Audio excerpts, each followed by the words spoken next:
Oh, yeah. It is time for some Warpstone Cup.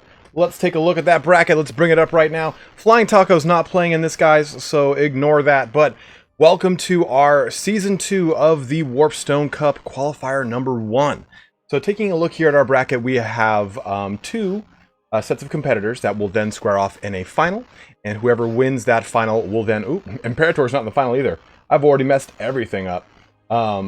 Whoever wins that final will then earn a Warpstone token, and that Warpstone token will allow that person to compete in the grand finals.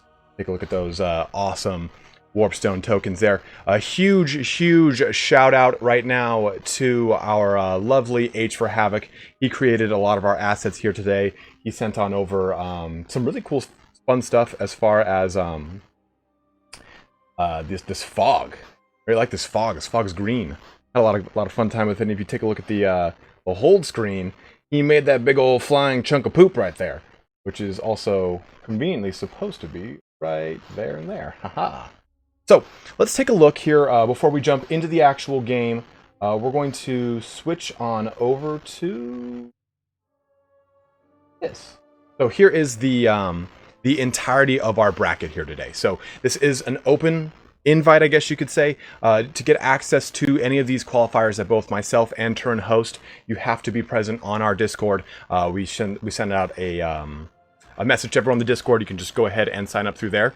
You can see how this has kind of progressed here today. You kind of see the tail. So ODM Imperator, or Imperator himself of the clan ODM, is going to be one of our finalists, or semi-finalists here, squaring off against the result of both the Undertaker 22 and Enticity. Now, Phil and Tank will be squaring off here. You're going to see Phil and Tank fighting in the semifinals, and then the winner of that will then push on into the final. Is in the pocket of Big Warpstone. How's everyone going here today, too? Let me take a look over at chat. We got 96 people tuning in here, and we are only in like the first 10 minutes of the stream. It's going to be hot. It's going to be heavy. It's going to be a lot of fun. I'll make sure everything is turned on properly. I got like an Elgato Stream Deck. So it's really fun. I can just press buttons on the fly and just kind of go crazy. Like, woo, woo, look at that. Bam, there's the bracket. The future is really cool. So, I think we're all good as I take a look at everything. Let me take a look. We'll pop back into the game here. I'll take a look at, make sure our competitors are all in.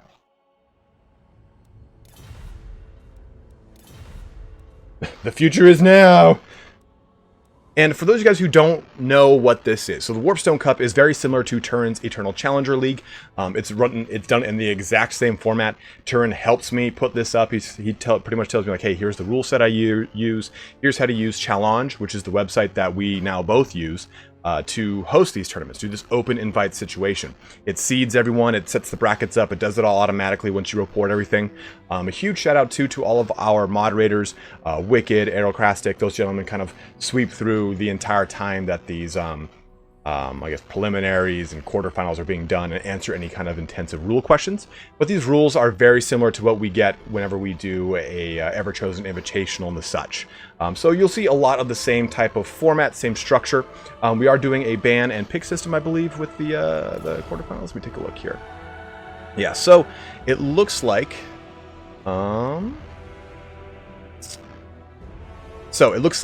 Phil picked the Empire, and then banned Dwarves and Skaven, which are a really good option against Empire, especially the Skaven. And it looks like Tank selected Vampire Coast. So it's a double blind, or I'm sorry, not double blind, a double ban system. So let's jump on over here to take a look at the game, as I try to remember what that button is. Ah, there it is. Look at that. Oh, I love the future. Cut that off, and there we go. We are all set. Let's tell our competitors to get going. Our first map is going to be Altdorf Outskirts. If you want to see the matches here today, as well as the seeds, you can see them in the description below. If you want to get joining into any of these tournaments, you can also find a link to the Discord that Turin hosts, and I am also a moderator in there as well. It's the Turin Weekly Tournament Discord. You can find that in the below section. Oh, I said Vampire Coast. It's Vampire Counts. Man, I would love to just inhale a cloud of warp dust. You know? I mean, I drink enough sneak gamer pre-workout to like power an entire science facility. So Garland Green dropping a $20 fat one on my face right to start our stream off today. Let's take a look at what he said. Team Grimgore for the meme, win. Wah! Bringing us a good wah to start the day off in our first Warpstone Cup. Let me take a look here. Talking your microphone. You guys can hear some static when I speak on the mic, it sounds like. I can fix that. I know what's causing that down there.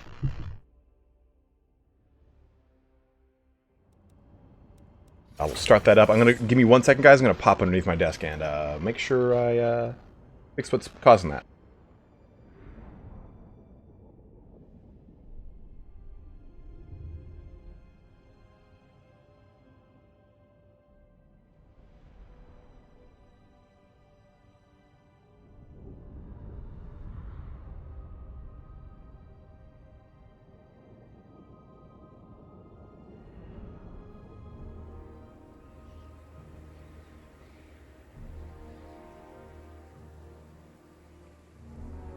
That might have fixed it. Unfortunately, the way that the nature of Blue Yeti mic is, if it's touching any kind of power cable at all, it will cause static. So I checked to see if I could remove it from touching anything running power straight to it. So let's see how that kind of pans out here. So again, our first match is going to be Phil and Tank squaring off on Altdorf Outskirts. This is going to be Empire versus Vampire Counts, a very lore appropriate match.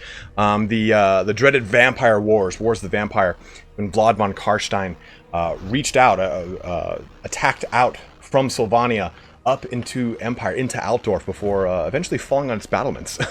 And then the subsequent Vampire Wars are a number of the von Karstein vampires fighting against Empire. So this is a very good little flavorful fight here. And let me know if the mic is still a little staticky. I've tried to kind of remove as many cords as I could, and I might have to spend some time on the next game to fix that, so I apologize ahead of time. So, as these kind of square up, and I apologize for that little thing in the corner, I'll fix it later. We can see that we're going to be, we're waiting for our two armies to kind of line up a little bit more before diving into their forces. It looks like Tank is already a little bit more ahead of the game here, and he's taking a bit of a fun build, it looks like.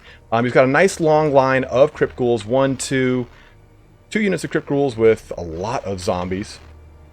4 total units of zombies with some Blood Knights. Oh, 2 more units of Crypt Ghouls and some Cairn Wraiths. Now, Cairn Wraiths are pretty fun in a lot of matchups, especially matchups that do not have a lot of magic weapons. You take a look at stuff like the Greenskins. Empire does have some tricks up their sleeves when it comes to magic, though Cairn Wraiths aren't always the best, but Crypt Ghouls are going to be able to outpace a lot of the standard militia that you're going to find across the front line of your Empire targets. Blood Knights are going to be very strong in this matchup because they're some of the only anti-large that the Vampire Counts have access to. In addition to that, they're going to be very strong when they're fighting against Altdorf Griffites, against any of the legendary lords on their dreaded Griffin mounts. So Blood Knights are a very strong pick in this situation.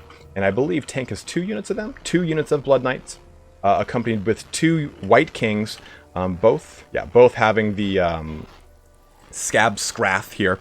Going to be able to do a nice little cone damage spell, kind of like when you see Sunfang and the such. Both not taking heroic killing blow, though, it looks like. And as far as leadership goes, we will be seeing, Big Daddy Heinrich Kemmler himself, with the Krell summon, as well as Raise Dead, Van Hell's Dance Macabre, and Invocation to Heck. Now, Van Hell's Dance Macabre can work really well in conjunction with stuff like White Kings that are going to go goon things down. But it can also work very well in conjunction with Blood Knights. They're going to focus down a heavy large target. You can even use it on Krell, who's hunting a little tiny Caster Lord across the map. So, a lot of fun application for Dance Macabre. Is Kemmler a meme pick? No, I think he's a fun pick. Gorst, I'd say, is more of a meme pick, but you could really, I guess, go really heavy into corpse carts with Gorst and still, I guess, kind of get away with it, but it is still pretty memey. Also having the Chillgeists here, honestly, I'd say that the Hex Wraiths themselves are not great units. What makes the Chillgeists a little bit better, though, I think, is their Regiment of Renown ability. I mean, they've got Chilling Aura, which is going to reduce the speed of things. They themselves have a 94 speed, and they're ethereal, so they're going to be able to mitigate a lot of physical damage. They'll cause terror. So they do have a lot of tricks up their sleeve, but they unfortunately are quite expensive. So whenever y'all are ready. So they are both ready, so we're going to take a real quick look over here at our Empire player, and it looks like Phil here has a nice, good, spread out engagement, and that's a real good situation here. He's trying to take up as much of the map as he can. He's got 1, 2, 3, 4 units of flagellants, which are going to work very well against the majority of the Vampire Count's front line. They will struggle a little bit against Graveguard. Ooh, a little action already with the Outriders with grenade launchers here into the Chillgeists. You can see the Sunmaker already shooting down range with its Hellstorm rocket battery, just shooting tons of fire damage into the enemy here. We also see some action jumping in from the Demogryph Knights with halberds. Now, these guys do not have magic damage, so they will be in a bit of a disadvantage. You can see they're already starting to lose pretty handedly against the Chillgeists. Glittering Robe dropped on them to give them a little increase to their armor here. Basically, what we can see right now is Phil's trying to mitigate as much of that right flank engagement as he can. But take a look at this. You've got some Blood Knights looking to sweep in and just smack those, I keep wanting to say Altdorf Griffites, Demogryph Knights off of their disgusting Demogryphs. Sunmaker here doing some damage to the Ravening Crypt Ghouls as they march across the left field of the battle.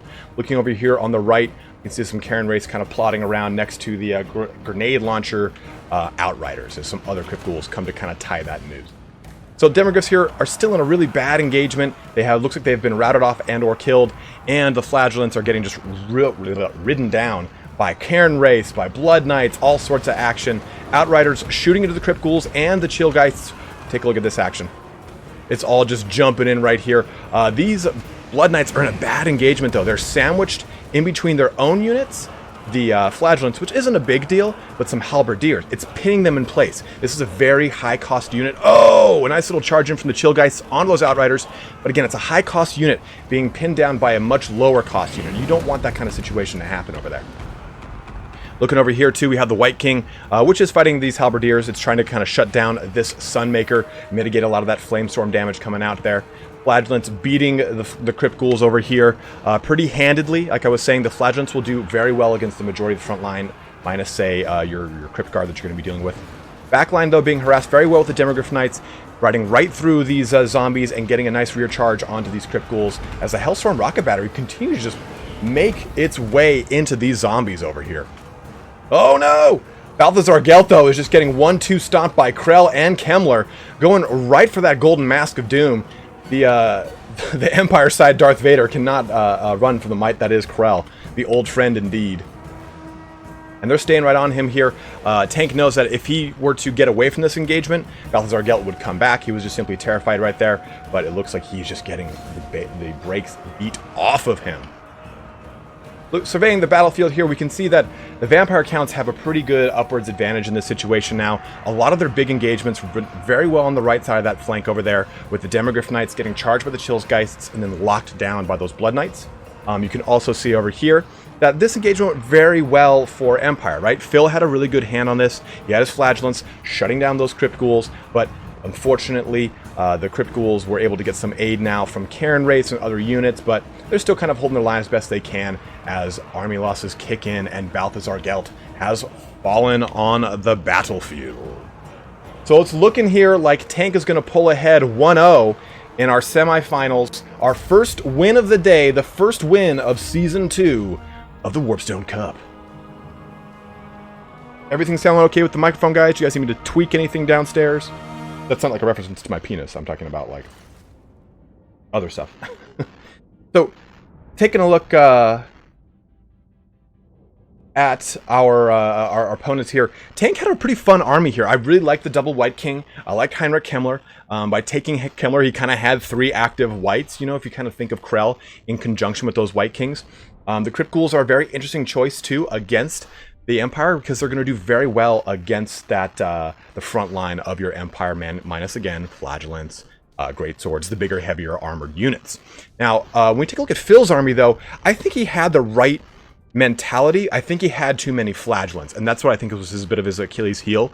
If he had gone with maybe more Halberdiers, just more ways to mitigate some of the damage coming out from Tank, he would have been in a better position, I think. the Sunmaker is always like one of those fun things that you want to take, but I feel like it always kind of ends up being a little funky. Microphone's creaking now, you're saying, Flying Dutchman? Creaking? Do you guys mean like static or creaking? What is that? Let's update that scoreboard here.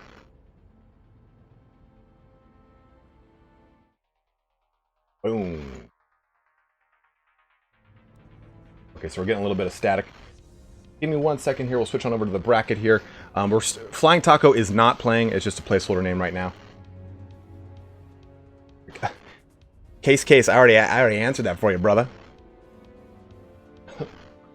Here, because it seems to be such a problem for you, I'll do this for you. Boom. We're just waiting for that final one to... oh, it's all done. So it looks like it's going to be Anticity. There we go. We have our final bracket all set. Imperator and Anticity will be squaring off for their semifinals match. Let me go take a look at some things downstairs and tweak some stuff. When I said downstairs, I mean under my desk. We're going to be switching over to the Tower of Hoeth again. Right there. And Phil and Tank will be deciding their picks and bans. I would say it's an enticing city. Or could it be an end city? Could be, but I think that the I in between T and C kind of makes it like an enticing city. Enticity, you know? Let me go under my desk real quick, guys.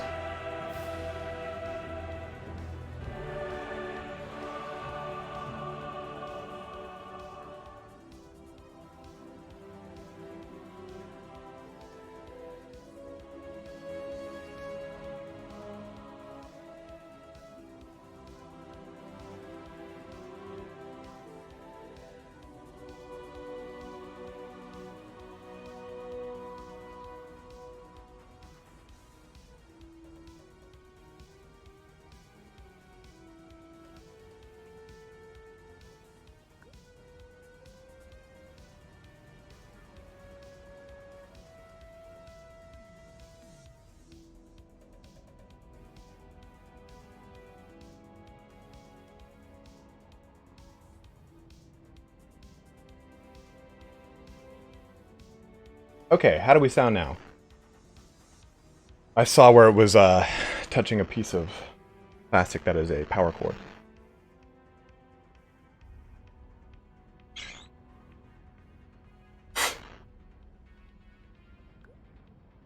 Better? Okay, cool. Sorry about that, guys. Like I said, mic cords are pretty finicky. Jack the Skipper, I'm glad you enjoyed the Cataph Jungle Fighters video, man. Would you ice an Ent? Man, you just need one of those big old deep freeze closets. Painting Coach, what's up? Guys, if you have not checked out the Painting Coach, he is a Welshman from from Wales. That does amazing painting tutorials in doing my what's it called? Doing my Sisters of Battle. He has a lot of amazing Sisters of Battle videos that kind of help like galvanize me back into painting in a really great way. So I definitely recommend you check out his channel. Still a bit of distortion, Bowie, you're saying?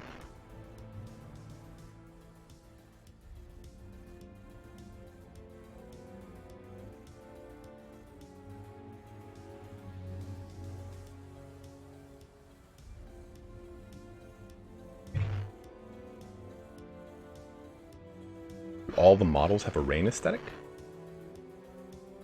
Yeah, unfortunately, I'm gonna have to rewire the entire wire. It sounds like, so I apologize for that. But bear with me here. It kind of sounds like it sounds like it would be a mic setting, but it's just how finicky the Blue Yeti can be. Since I plugged in this Stream Deck, I might have moved a cable, and that's all it took. It just took for the cable to touch another like power running cable, and that's all it takes. Because the Blue Yeti doesn't have phantom power, and it's just simply a USB. So any kind of power interference will cause that at the end of my speak. Undead geese would be the most terrifying thing in the world. I don't know if you can imagine that, but it sounds disgusting. Again, want to throw a big shout out to Garland Green there. Thank you very, very much, man. Shielded USB cables. I've got the little things you can put, the little clips.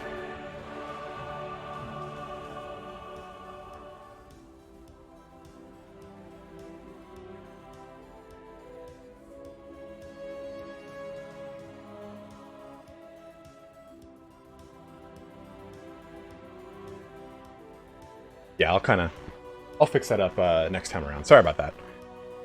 What's going on? Master Sergeant Joe Jam, we are doing the Warpstone Cup here. It's Phil against Tank. Tank is up 1-0 here in the semifinals. If Tank wins this next round, this is a best of 3. He will push into the finals. The finals are a best of 5. After that, we're going to be seeing Imperator and Enticity squaring off in their semifinals match. Again, just to kind of go through things. Untitled Undead Goose. Dude, Goose is a great name. Goose!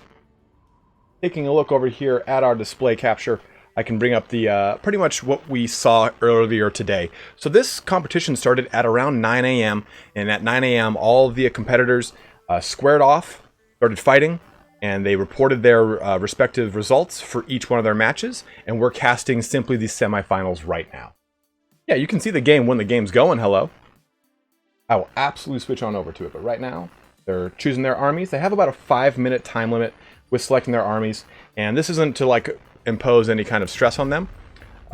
It's mainly to just kind of ensure that we have a nice, easy, quick kind of expedient tournament rather than kind of waiting a whole bunch of time in between matches.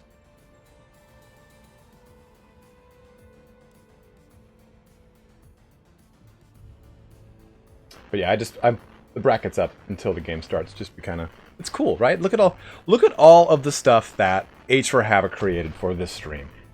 He gave me the fog, he created the bracket, he created the background. You see that big old floating thing? Looks like that. He created that. Like, so if you guys haven't, please go and check out H4Havoc's channel. He's an amazing dude. He's a loving father, and he makes some great creative assets. What's up, Moisier?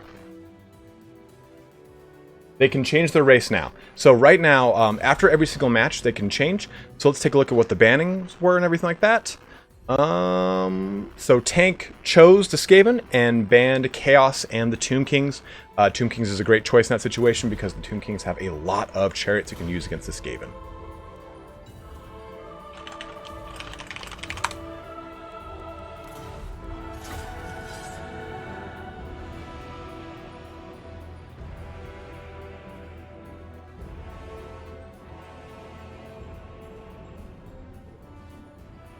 Isn't there something about an old thread about an animal fighting tournament when that ended with massive zombie swans that eat everything? That sounds like fucking every worst nightmare I've ever had. Zelos Slayer, there will not. I might stream a different campaign again, but with it being Super Bowl, I probably don't want to compete with Super Bowl. So the next match is right now. So let's jump on in here. We're just waiting for our competitors to load into the game right now. The double bone giant is one that shall not be messed with. So we're going to be seeing Skaven against the Norskin. Skaven are going to be played by Tank, and I believe Norska is going to be played by Phil. If Tank wins this match right now, he will push into the finals. So this is to win the semifinals for Tank, but for Phil, it's for him to stay in it. So it's a bit of a catch-22 here. Catch-22, that's not what I'm looking for. So Phil over here on the Norskins and Tank over here on the Skaven. We're going to wait a little bit for them to kind of get everything kind of set up here. We don't want to jump too quickly into their builds because things are going to move around. In the meantime, though, take a look at this beautiful, lovely Tower of Hoeth, as created by Creative Assembly. We have a member of Creative Assembly in the chat here today, and he can tell you from personal experience that he had nothing to do with creating this map. So thank you to that individual who's watching right now. So jumping all the way down here onto the battlefield as I scroll back down after wasting time, we can see here our lovely Phil is playing some Norskins.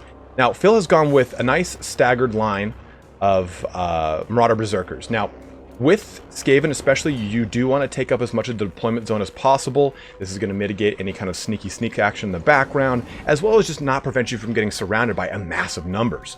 So taking a look at this though, we see a lot of Marauder Berserkers, which are going to eat through the majority of the line of Skaven. I am not quite sure how they actually stack up against Plague Monks, but I would think that they actually perform better than Plague Monks, especially throughout the fight. We're going to see 2 units of armored skin wolves. These guys are going to be really great in this engagement too, because they have 60 weapon strength and they do have anti-large. They're going to be able to shut down Doom Flayers, the Doom Wheels. They're going to be able to shut down Abominations, a lot of big things. Abominations at the same time, though, they do have anti-large as well. We do see some chariot action being deployed here, and chariots are going to work very well against all of our disgusting, skittering, monstrous Skaven. You are Italy or just you two name? I am full-blooded Italian, but I am not from Italy.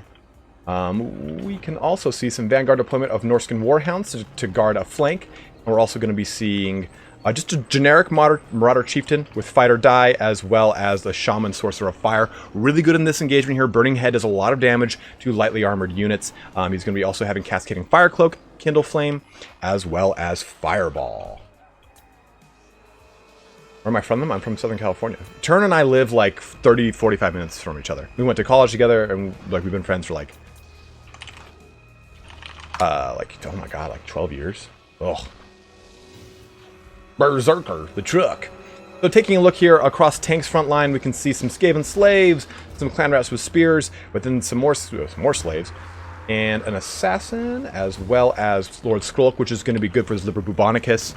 2 units of, 2 Hell Pit Abominations, Poison Wind Mortars, which are going to do very well to the Norscan front line. They're going to just wreak havoc on things as they kind of bomb down. Let's take a look here. OTP, over the top handjob.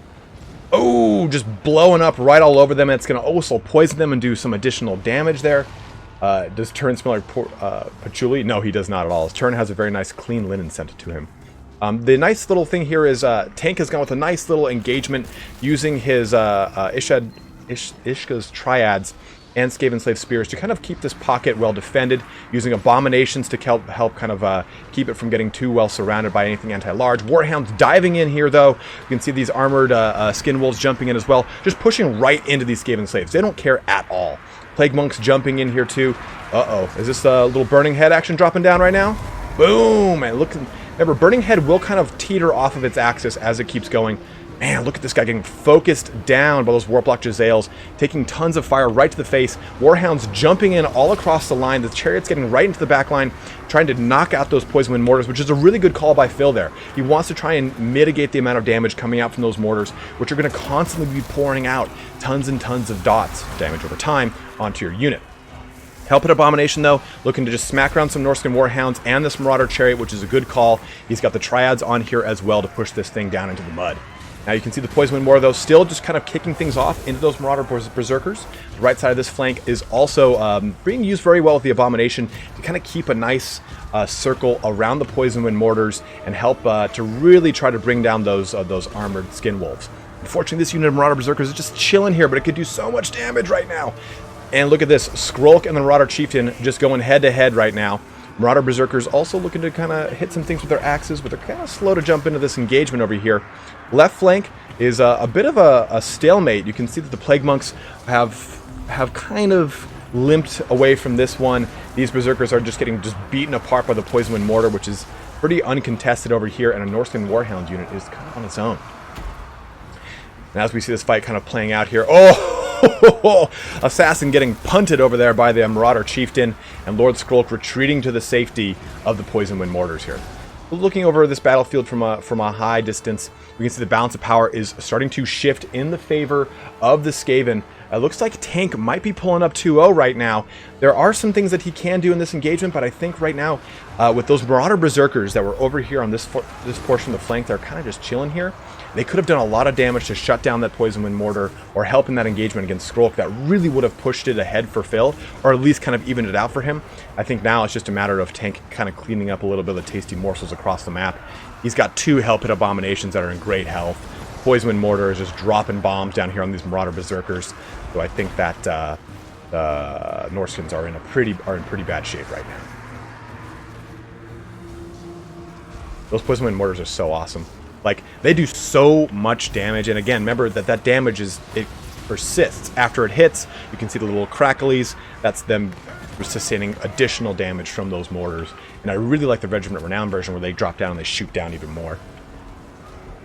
So the problem too, Mezcal just pointed this out in chat, and this is why I personally hate chariots, not because Turin used them to completely push my shit in, but because I also hate them because Turin used them to push my shit in. But it's because they require so much more micro, because you can't just push a chariot unit into combat and expect it to win.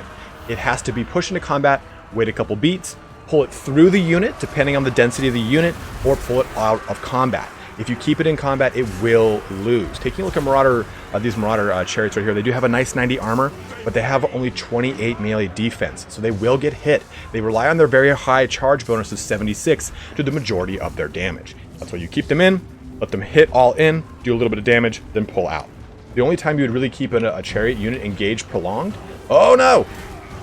Assassin and Chieftain going at it over here would be if you're playing, say, the Vampire Counts, and you have a unit like the Big Black Coach. That big black coach can get more buffs the longer it stays in combat. It is flowery language indeed, Christian. I have fun, you know?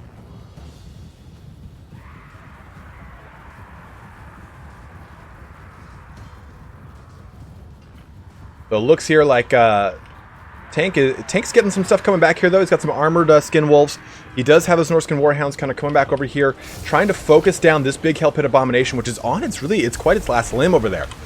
So you can really see these Wolfhounds, I'm sorry, the Skin Wolves, doing their anti-large against it. They're about to pop this big boy. I want to watch this bad boy pop. This disgusting Skaven Zit from Clan Molder and Hell Pit is about to just go just blow up everywhere. It's like watching Dr. Pimple Popper. Or will it not? It's almost there. And there it explodes, releasing a ton of little Skaven slaves everywhere to do some damage. And it looks like Phil's kind of really clawing his way back into this one. He's trying to get as many kills as he can. I mean, he has knocked out one Hell Pit Abomination. He's got both units of these Armored Skin Wolves jumping on this other one, assisted by this Marauder Chieftain here. So he might be able to knock out this other Hell Pit Abomination. And that's actually going to give him a really good advantage in this situation. He does have to deal with the Ixchus Triads, but there's only one anti-large unit, and it is going to be some Clanrat Spears outside of that. If he can get this Marauder Chief Chariot to kind of get some really good cycle charging going in and kind of corral the remainder of his units, which there are not many, he can kind of really maybe claw his way back up here. I think knocking Lord Skrolk out of the fight is going to be huge. Oh, one of these Armored Skin Wolves is terrified. He does have Fight or Die on him, so he's just going to have his increase to his leadership as well. It's leadership and melee attack, correct? Yeah, melee attack and leadership. If he can get this Chieftain onto Skrolk, and if Skrolk doesn't get too many shots off into this Chieftain through like Liber Bonicus and the stuff and the such, he might actually have a chance to come back on this. Nice summon up too of some Clan Rats for Tank, trying to add more mass to this situation. He has shut down those Skin Wolves once again. I believe they're actually, yeah, they're terrified once more, and he's pulling his Marauder Chieftain out of this engagement. Too many bodies on the field, trying to kind of free up. You can see that these two units are summoned. They have this little aura around them. These ones are freshly summoned. These ones are about to fall or disappear.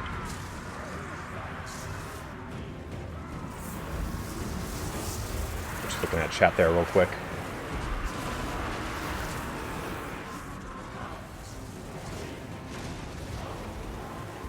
Norskin Hounds coming back into the fight, looking to just kind of chip away at things. The Marauder Chieftain's not in good shape, though. He's got some anti-large all around him, just getting beat down by the Hell Pit Abomination. It's like the Rock just slamming his face into things and raising his eyebrow all disgusting like. Hopefully the Rock is going to be in the what's it called?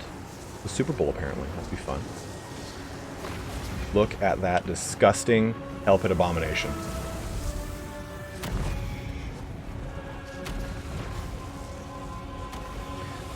We can see here some more action dropping down onto these Skin Wolves from, what's his name? Big Daddy Skrolk. With the, not the Liber Bubonicus, the, oh god, the thing that does persistent plague damage. We're going to take a look at the name of it right now. The Rod of Corruption, that's it. That bad boy. But Hell Pit just slamming his way downtown. Remember, the Hell Pit Abomination, too, is anti-large and AP. So it's going to get a little bit of a one-up here against the Armored Skin Wolves, being able to bypass some of their more stocky armor. But I think really that Phil was able to claw his way pretty nicely back into this one.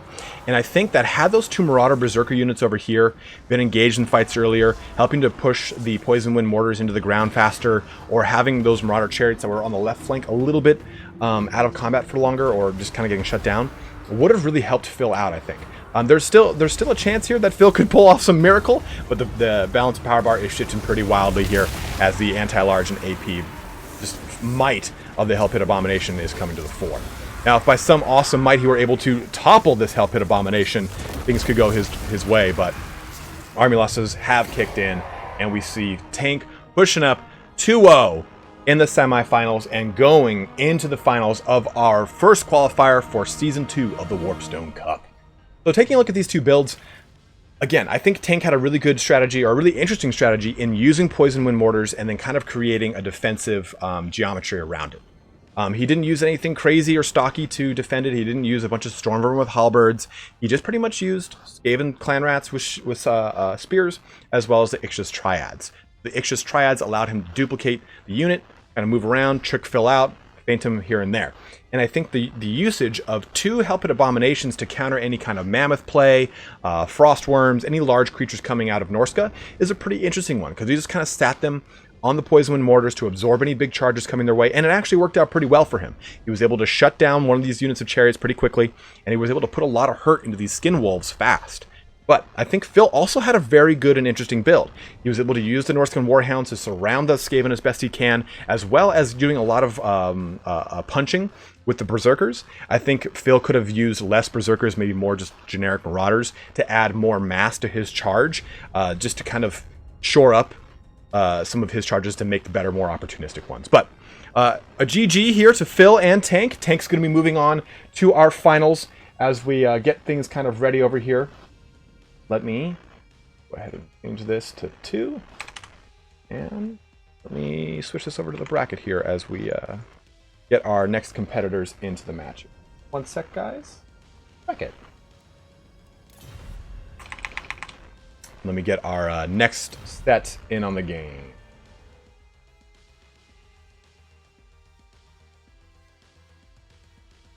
One sec, guys. Imperator and Misty.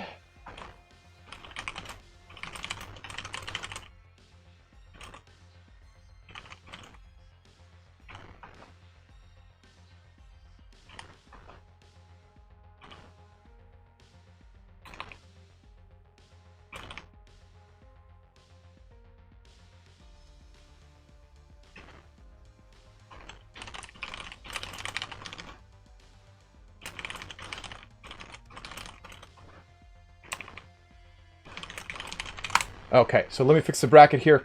It looks like we're going to be seeing Tank in those finals right now. So, and yes, Alt Swede, like I was saying, the winner of this qualifier will then go on to fight in the grand finals. That's a good time to talk about this, if any, while they kind of jump into the map. We can see that, love the 80 sounding tunes in the background. That's not supposed to be there. Damn it. Didn't even know that was there. Well, that sucks. Oh well. That's called a copyright strike. So what we'll be doing now is waiting for our semifinalists to join the game here. And thank you for pointing out the 80 synth wave that was not supposed to be playing. So we can see here too, the way this works is our warp tokens are awarded per winner of the qualifier. So right now it's going to be between Imperator and Anticity. Whichever one wins will then square off against Tank and the winner of the previous semifinal. And whoever wins that will win a warp token and go to fight into the grand finals. So we'll see that kind of across the next 3-4 weeks as we progress through the grand tournament that is the Warpstone Competitive League, or the WCCL.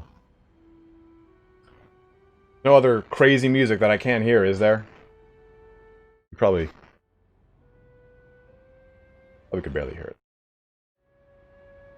All right. Winner of the finals qualifies for the final bracket. Yes, exactly, Luke. So we're going to be jumping back up here to the Altdorf Outskirts as our competitors join. Let me find them here.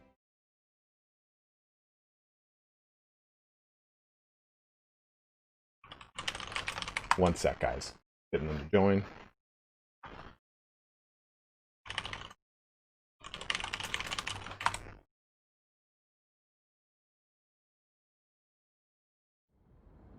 Oh.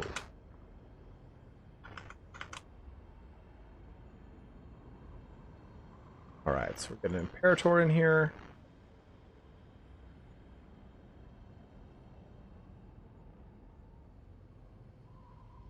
Invite to lobby. Do you pay to subscribe? No, you just click the subscribe button on YouTube. There's the join button. That's the equivalent of subscribing on... oh, that reminds me. Boop. That should be playing. The alert segment. Yeah.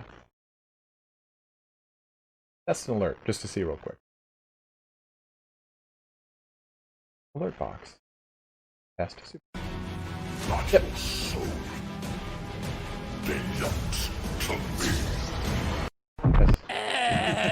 Yeah, all worked. Good. Perfect. Oh, looks like we just got someone who donated. I'll press this one again because I just saw that donation. I've only begun. So it looks like we got another one from Soldier saying, Boiled Ham Finals, dropping a $1 donation on me. Thank you very much, sir.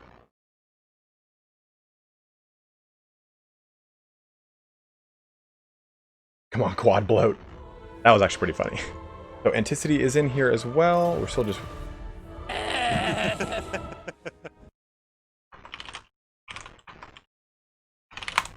Alright, one sec, guys.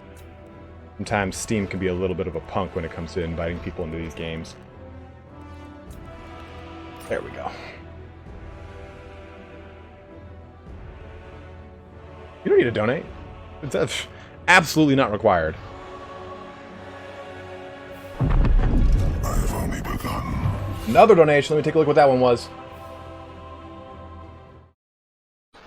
You're welcome, sir, from Soldier. A following $1 donation. Thank you, man.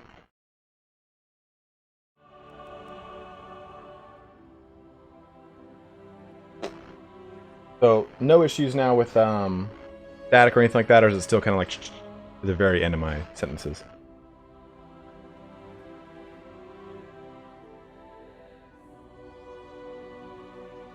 Wire that across the... Like is kind of like a really annoying button, right? What is my personal favorite Skaven Lord? Thankful, for sure. For sure.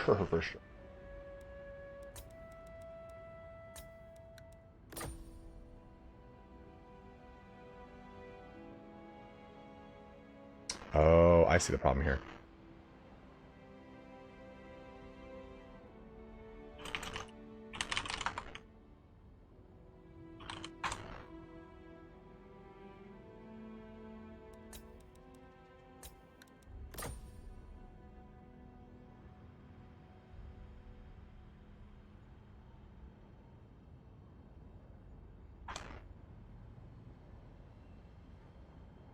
One more sec, guys. Huh.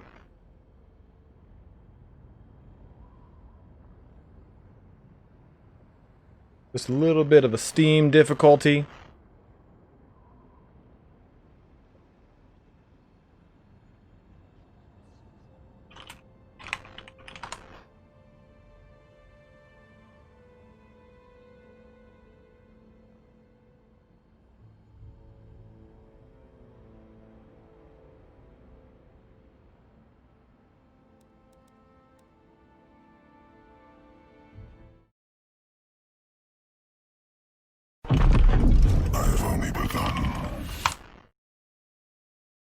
Hey, another donation. In the meantime, likes will not divide us. A $1 donation from Soldier.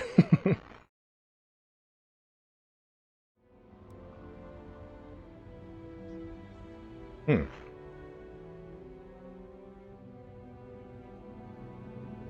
is Anticity versus Imperator, correct. Failed to join unspecified error. Shall I try hosting?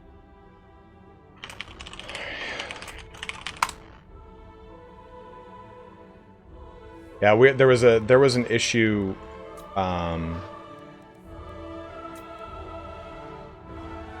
with Theme on Thursday, actually, during turns.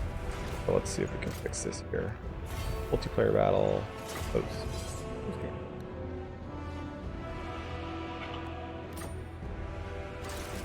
Q&A. If you guys want to ask me any lore questions in the meantime, I am always available.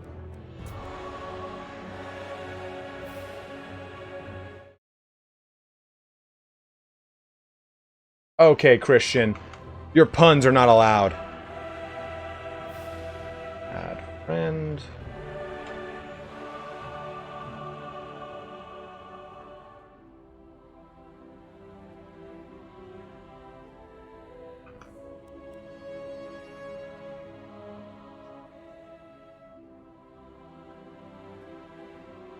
Yes, I do think that they'll bring back Bretonnia in the, I think they'll bring them back in Age of Sigmar and in the Old World for sure. I think that the way that they'll add them into Age of Sigmar is a pretty cool way I have in mind. It's total like headcanon shit, so we'll see how that goes. And I'll definitely do a video on it for you guys so you can see what I have kind of planned out. If I could be a Skaven Lord, which would it be? It'd probably be a Skaven Vermin Lord. Because if I'm going to be a disgusting Skaven, I want to be the biggest and baddest disgusting Skaven. Alright, so we got our competitors now in the match.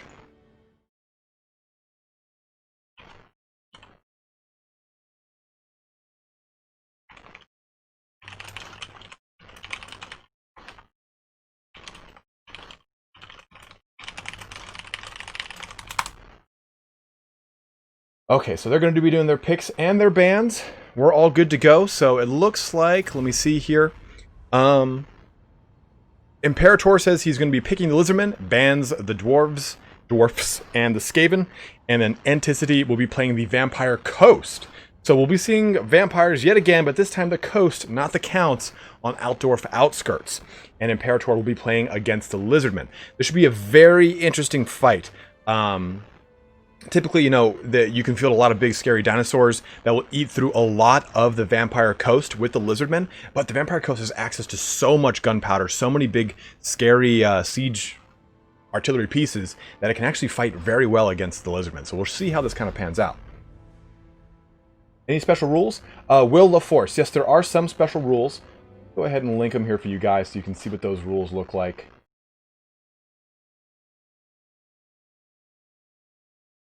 One sec, guys.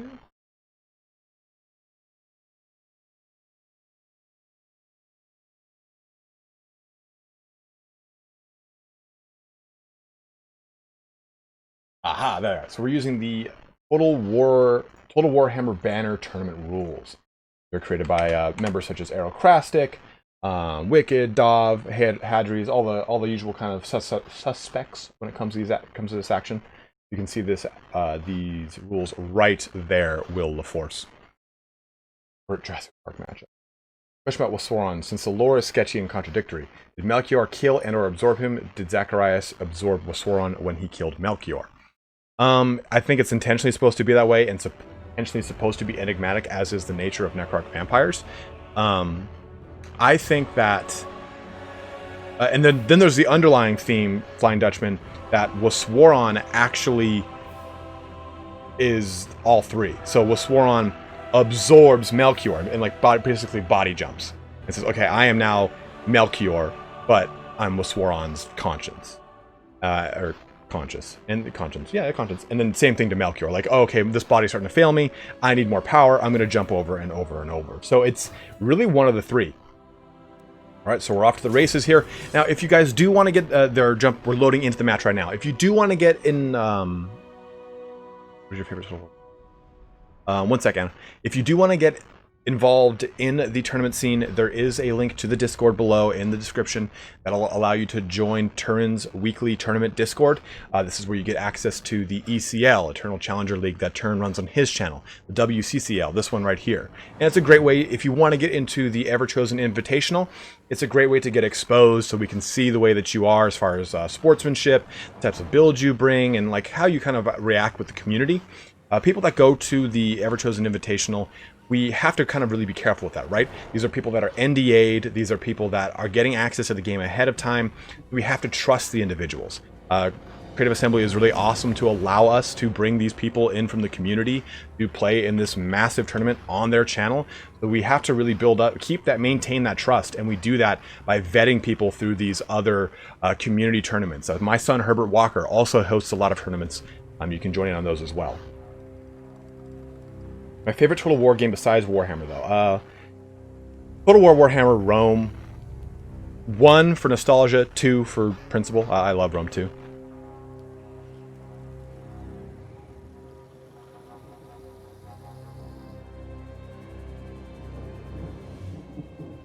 All right, so we're lining up here.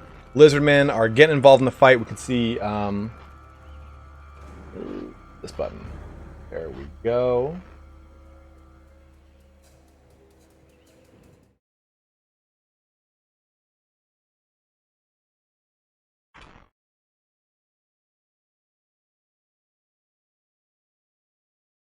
Fixing these real quick. All right. So it looks like we're going to be seeing Imperator again on the on the Lizardmen. Don't tell Escape when I said that. And we're going to be seeing Anticity over here on the Vampire Coast. So let's take a look over here at Imperator's army. It's going to be a nice long front line of Saurus warriors and spearmen, and I think that's a really good choice here. I mean, they're going to be able to fight so well against everything in the front line of the Vampire Coast. The only thing they're going to have any problems with are the Depth Guard, and even then they're going to be able to at least hold the line while the cohort of Sotek and Red Crested Skinks over here come in to do some AP damage to them.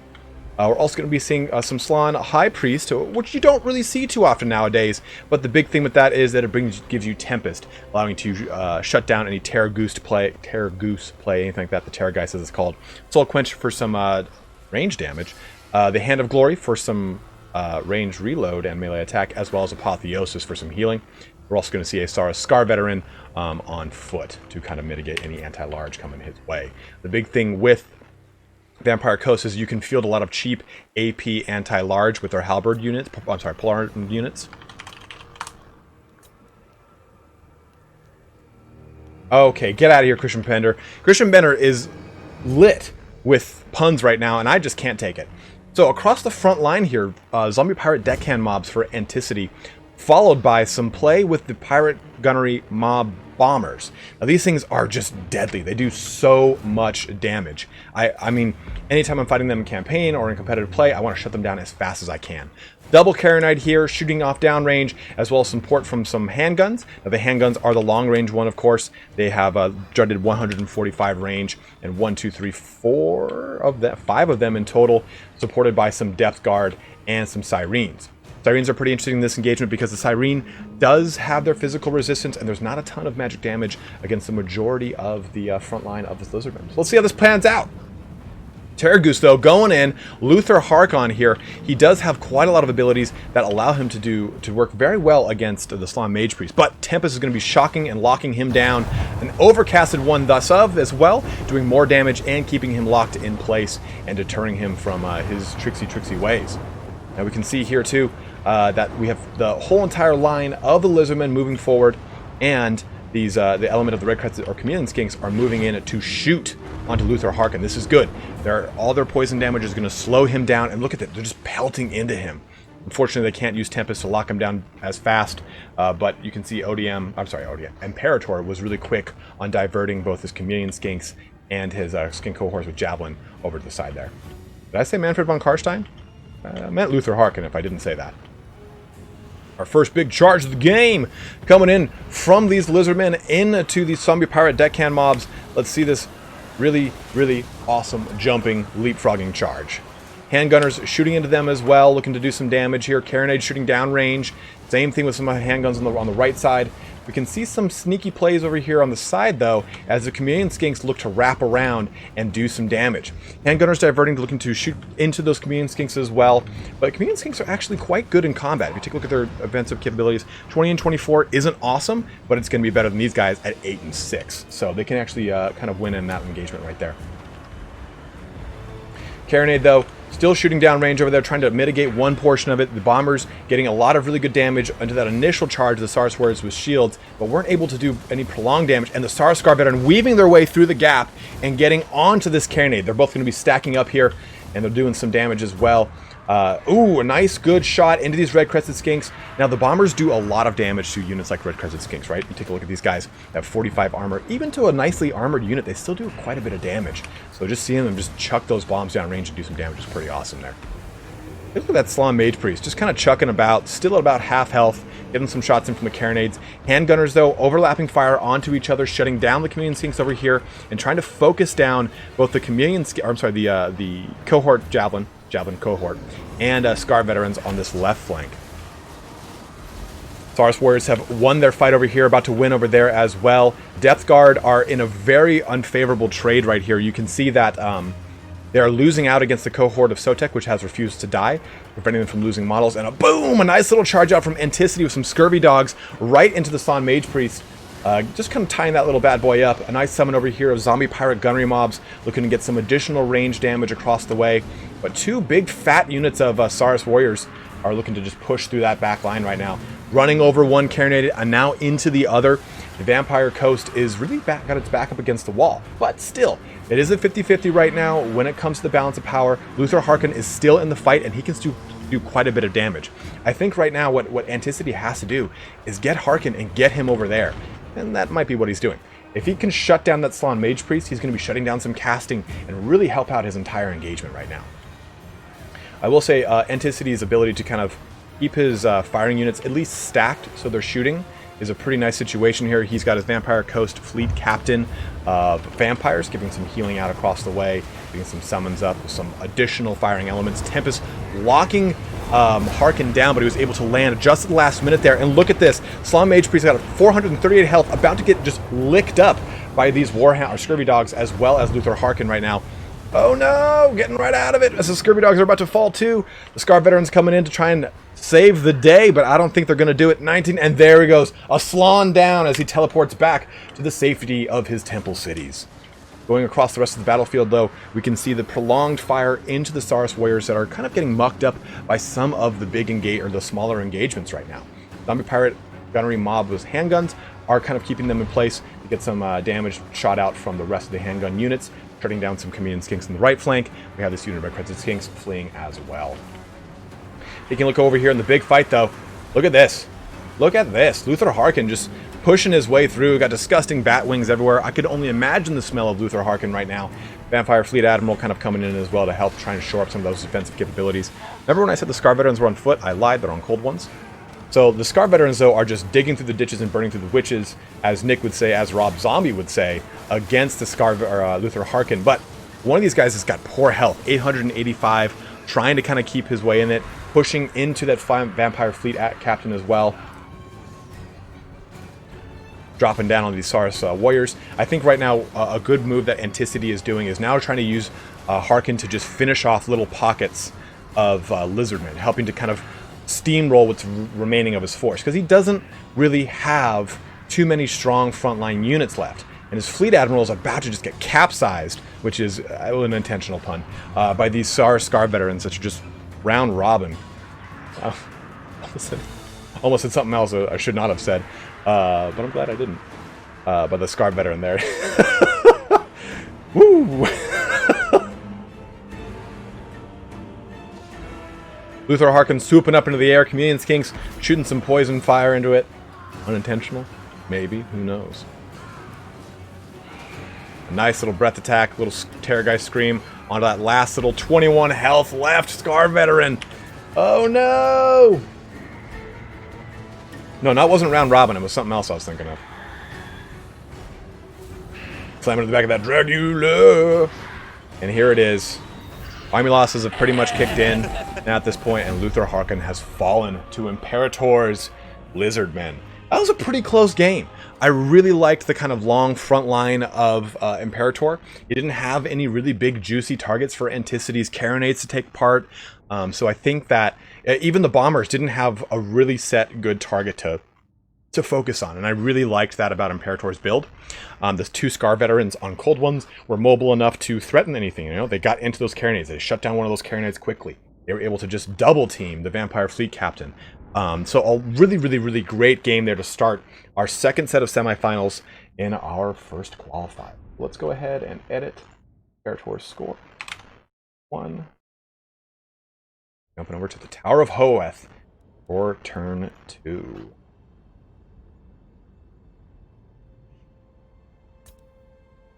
Where's that Tower of Hoeth?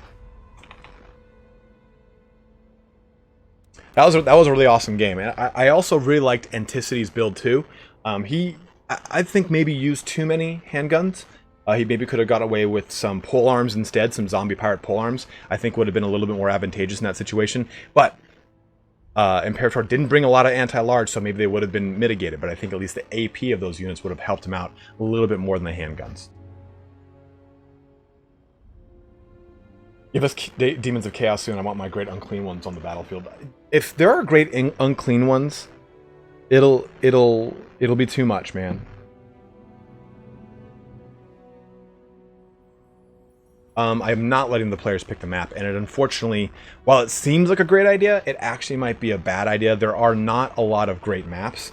A lot of the tournament community have actually corralled all the good maps, or all the maps in like a graduated scale, of saying, hey, these are the best maps. They give a fair distribution of the map itself to both sides, and there's not too many like obscuring portions of it for one side or the other. Here's maps that are less than ideal. Here's maps you just really shouldn't use, and here's maps you absolutely should never use. So we go off of that list to determine what our maps are. But I mean, totally random. The reason we don't do totally random maps is just because you might get a map that completely favors one person and they'll win because of it. So it kind of creates an unfair advantage. So it looks like Anticity will be playing the Dwarfs, banning Beastmen and Skaven, and then Imperator will be choosing the Dark Elves. Dark Elves are going to be really good in this matchup. A lot of AP to choose from when fighting against the Dwarfs. Dwarfs are going to be a little bit of an uphill battle here, right? There's a lot of things that the Dark Elves can threaten them with. Chariots, big, huge flying monsters, which again could be shot down with artillery. But there's a lot of scary things in this matchup that I think favors the Dark Elves a little bit more so than the Dwarfs. How about little unclean ones? little baby ones. Those exist. You know, I keep wanting to say grots, but that's not the name of them. Nurglings. Nurglings, I think, is the name of them. You could use a great unclean one in tabletop. Yeah, absolutely. You could use all the greater demons. Bloodthirsters, great unclean ones, greater demons of Slanesh and Tzeentch, Changer of Ways. Medium-sized unclean ones, I guess you could say, are Plague Bearers. But Nurglings look exactly like great unclean ones. They're just little guys. It's little guys. They're really funny. Little puppies. Little puppy unclean ones.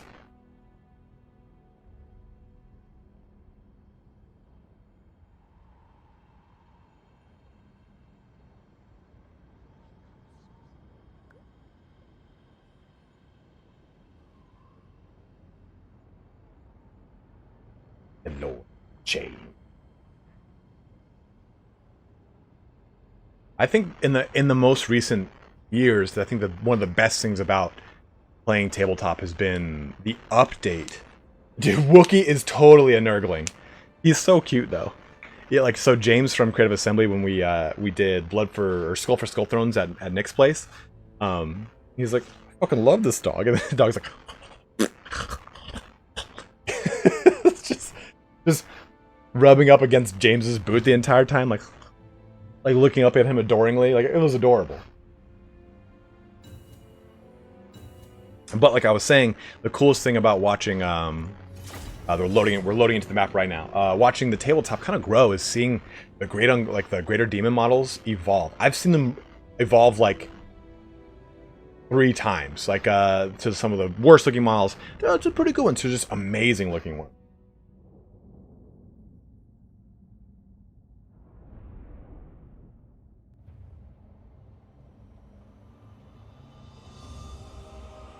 So really good point there. In fun fact, despite appearances, Nurgle is the nicest of the Chaos Gods and are only ones that care about followers. You're not necessarily wrong. That's why he's called Papa Nurgle, Grandfather Nurgle, Father Nurgle. Because Nurgle's not about decay and death. It's mainly about the circle of life and rebirth. That's why he's got a big, huge garden. He's got a green thumb, as it were. So I'd say, in comparison to the other Chaos Gods, it's the most, like, relatively benign, because it's not about killing you to kill you. It's about killing and rebirth and, like, all that kind of weird shit. All the things that Nurgle likes. I'm a corn guy, so what do I know, right? Alright, so we are now on the map now. So we can see here that Antiquity is on our Dwarf side, as well as Imperator over here on our Dark Elf side. This is on Tower of Hoeth. We've seen this map earlier today. We use the same map seeds for the same portions of each and every stage in the fight. Let's take a look over here at Imperator's army. He has a nice, good, long line of Bleak Swords intermixed with Hargoneth Executioners. Again, like we've talked about before, guys, using the entire deployment zone is always advisable. Staggering your units like this so that a unit can't push through is always really strong too, because you're using up way more of the space, and you can reinforce to engagements that make sense. So if you have like Iron Breakers right here, okay, well I'm going to bring these over here. Oh, but I have a unit of Dwarf Warriors right here. Well, I'm not going to go over there. I'm going to go over here to the Iron Breakers. So this allows you a lot of tactical flexibility. In addition, we're going to see 3 units of Dark Shards. Now, the real nice thing about Imperator's front line is you have a lot of shields being brought to the fore. A lot of cheap units, too. Bleak Swords will not really trade as well against Dwarf Warriors, but as soon as you get those Hargoneth Executions in there, they're going to do quite well. Now, looking into this, we can see some Harpy action, as well as Marathi. Oh, no, just a Supreme Sorceress of Beasts with the transformation of Cat on, it looks like, and the Amber Spear. Is that Amber Spear? Yeah, the Amber Spear. And if Amber Spear is shot abreast a unit, it does a ton of damage. And the Sisters of Slaughter over here as well. And a real sneaky backline play. There we go, of Dark Riders. Alright, and they have engaged. Let's take a look at our force of Dwarfs as well. We can also see some Miners with Blasting Charges. Yeah, intermix across the front line.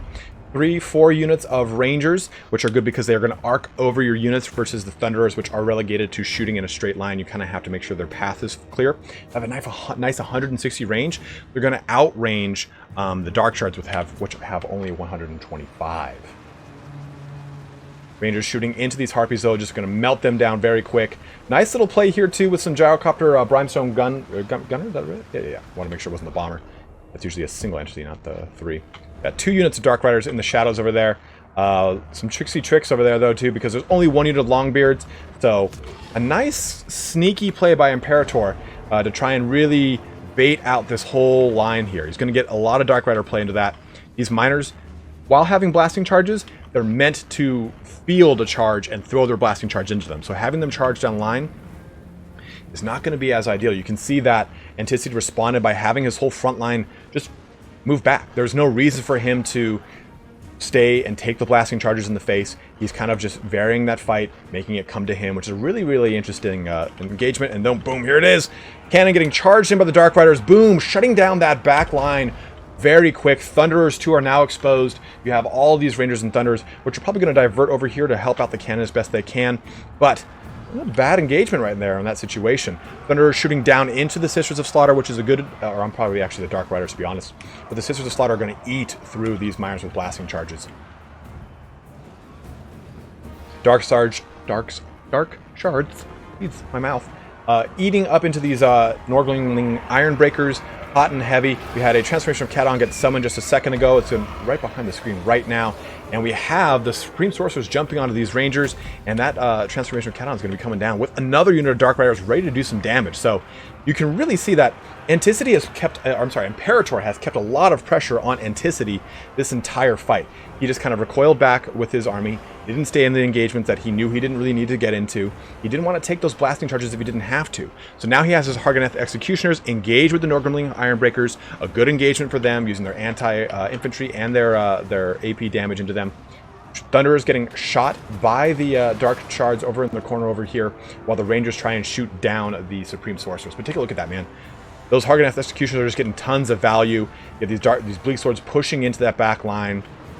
Right now, Antiquity is really getting pushed up against the wall pretty quickly.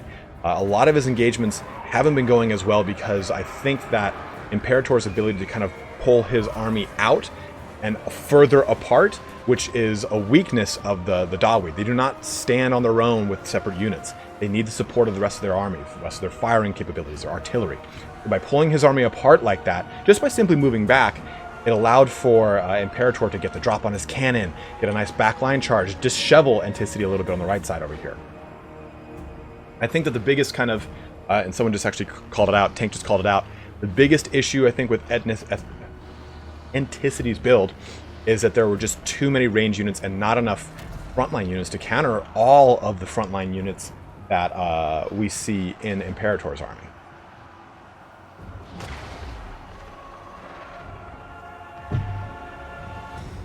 Whew.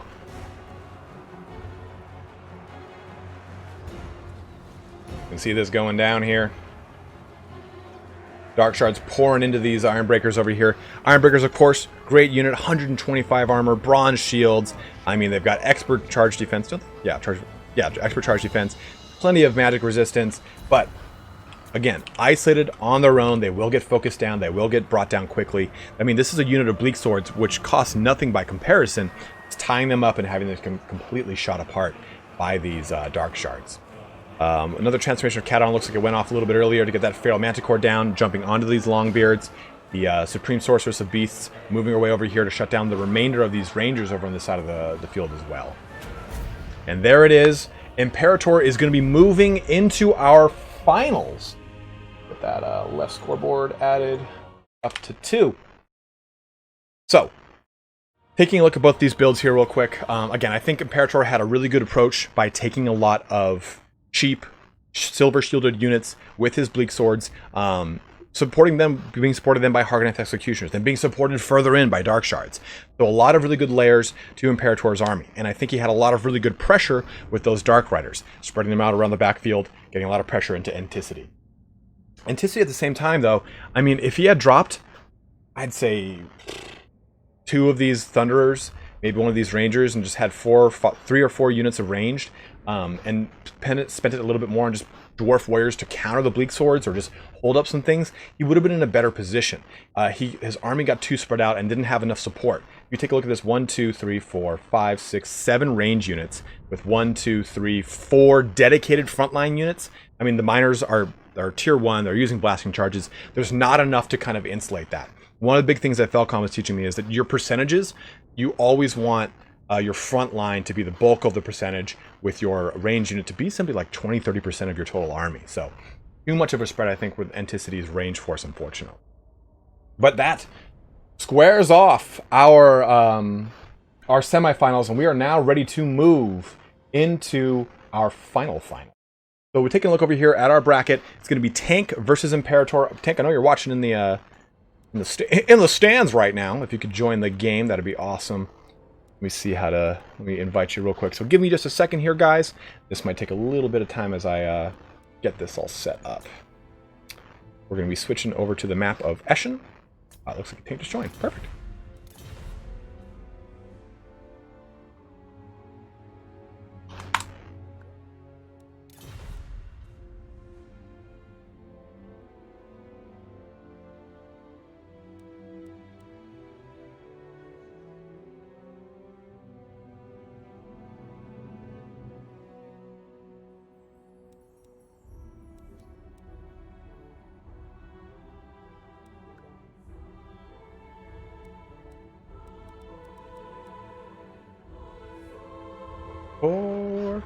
Yeah, if you do like the background Birdie Strike, go ahead and check out H for Havoc. He has a really awesome channel. He makes actually a lot of thumbnails for a lot of other content creators, so he deserves all the credit in the world, man.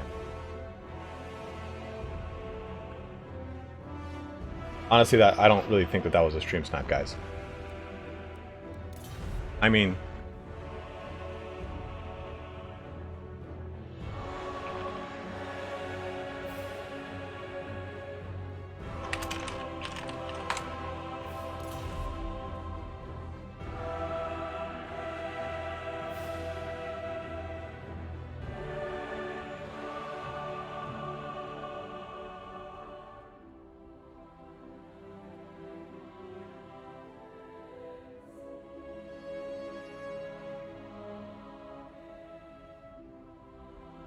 so Imperator here against Tank in the finals. They're just doing their picks and bans right now. First map is going to be Eschen. And Expandu, yeah, you're absolutely right, man. That could have been exactly what was wrong. But not everyone that watches these tournaments does have that level of knowledge that you obviously do, man, and awesome for you for achieving that level of knowledge. But me making blanket and general statements is often to help people that are not at that level to kind of get a better idea of what's going on. So really great points. So if you want to see what Expanded put, it's in the comment section here.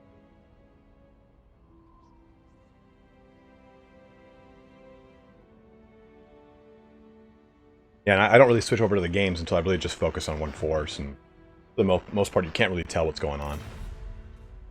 So it looks like Imperator has chosen Lizardmen and bans Skaven on the Dawi.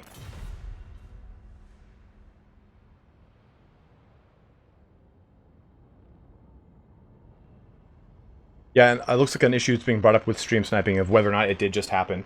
And honestly, like, these guys, they all, for the most part, either know each other, play each other a lot, or just are general friends. A lot of these guys are really, really, really awesome people, and they're in the that's the nice thing I'd say about the tournament community, or the competitive community of Total War, is that it is pretty cohesive, and everyone's really cool. Everyone's got really great sportsmanship. There are some outliers here and there, but it's going to be like that in anything that you do, especially a competitive realm.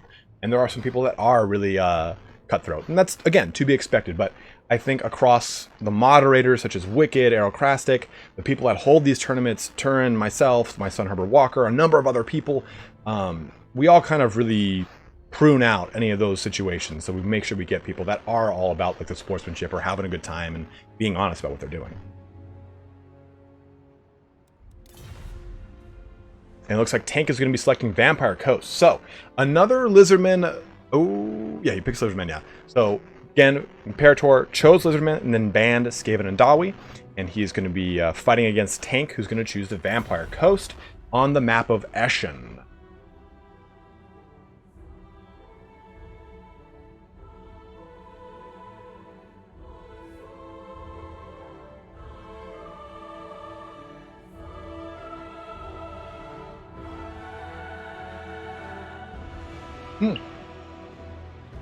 Soldier, thank you very much for the donation, man. Let me see what your comment is, brother. Have some boiled ham.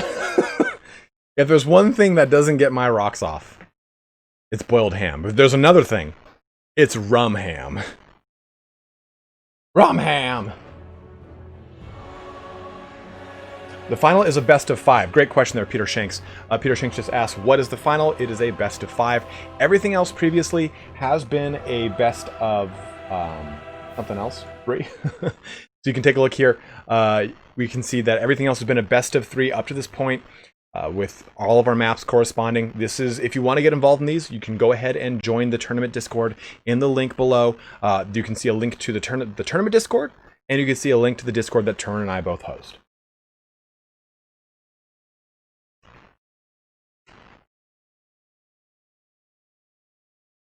Let me actually, while you guys are looking at that real quick, I'm going to swap some stuff around. Perfect.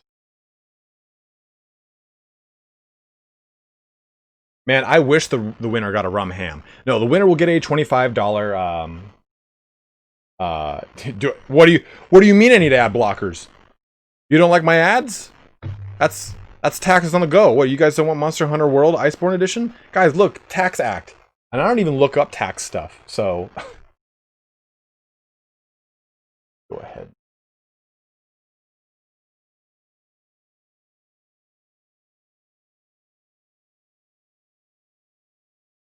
Answer.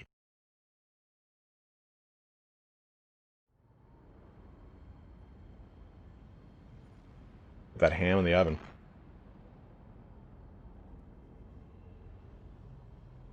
I'm only getting the Warcraft 3 Reforges as ad sales.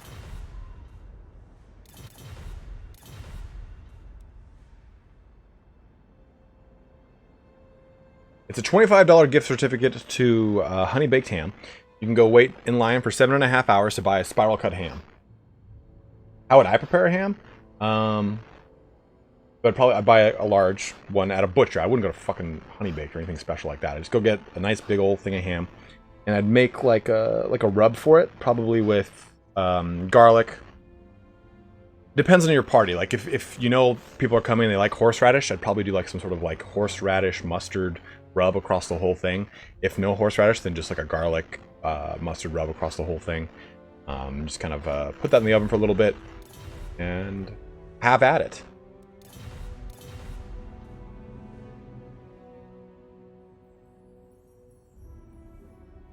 Horseradish on... Jordan, you never had a horseradish on ham? Why does your YouTube icon look like Jesus? I feel like JWA stands for, like, it should be like JCD. The next stream is actually going to be a cooking stream where it's going to be me slapping 2 5.5-pound hams for 3.5 hours.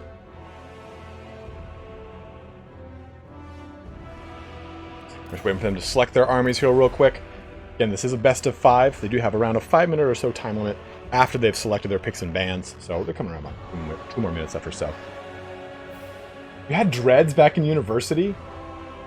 Oh my god.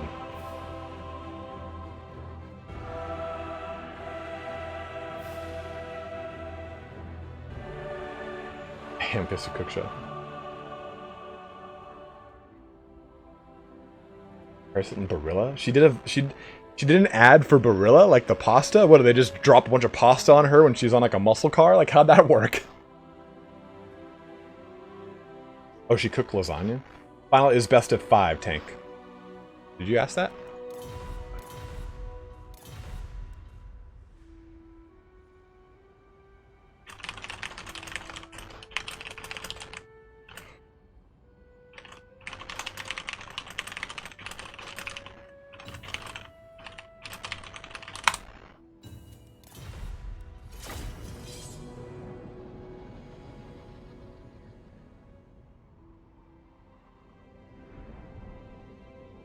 Tank. Another tank. There's so many tanks.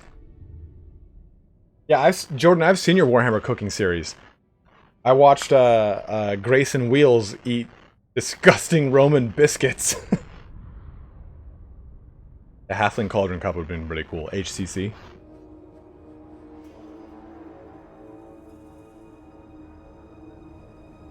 And the spatula of Spartacus. Warhammer cooking. Alright, so we're loading into the game right now. Both of our forces are lining up here. Again, we have Imperator on the Lizardmen, as well as Tank on the Vampire Coast. I was staring at the icon going, that's Vampire Coast?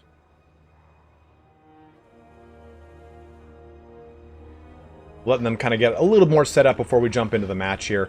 But again, just to kind of recap here, we just went through 2 sets of semifinals, best of 3, Phil versus Tank.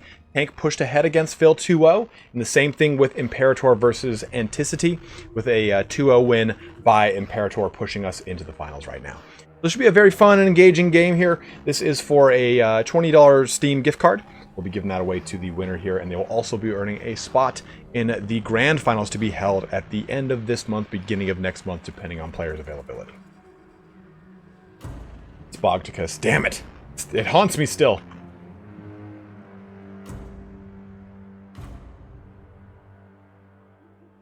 Alright, so taking a look here, boom! We can see that we got a nice big long line of Saurus Warriors again for Imperator. This is almost the exact same build that Imperator took against the last Vampire Coast that he fought against Anticity. But a little bit of a variation on that build here. So we're going to be seeing a Skink Priest of Beasts with Transformation of Cadon and a Skink Priest of Heavens with Curse of the Midnight Wind. Also going to be seeing the Red Crested Skink Chieftain, which is an interesting choice, but it does bring Frenzy to the table, Poison damage to the table, AP, Anti-Large, and you get this lovely ability right here, Warrior's Crest, 40 melee attack as well as 24 melee defense. We're going to be seeing 3 Pterodon Riders with the Pahawak Sentinel Pterodon Riders, which have their awesome centering armor capabilities. So again, everything else pretty much the same. A lot more Chameleon Skink... these are Skink Skirmishers it looks like, yeah. 1 Chameleon and 1 Skink Skirmisher. Then across the lovely Tank's army, we can see some Zombie Pirate Deckhand mobs in the very front here, kind of insulating the main portion of it with some gunnery mobs. 1, 2, with the Black Spot handguns, some anti-large AP on their actual like pikes that are attached to their weapons, as well as some AP damage coming out of them. The double carronade, as well as a Count Noctilus here with his sundial.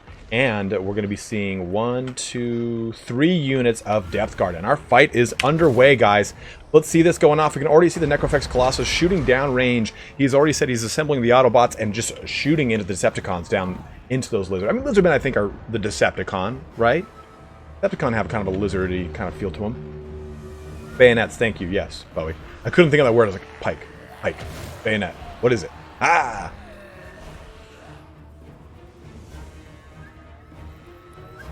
Uh-oh. Some wily ways over here on the far right as we take a look at some scurvy dogs that are looking to just kind of sneak by, but at the last minute there, Imperator was able to discover them with his Pterodon riders there. Necroflex Colossus.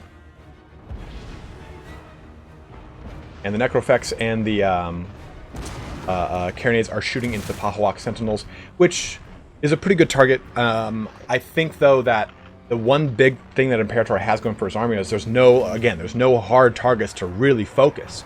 So you're kind of just choosing some that you want to weaken a little bit before you can do the most part of their damage. Nice little Skink Skirmisher barrage going into these zombie pirate gunnery mobs.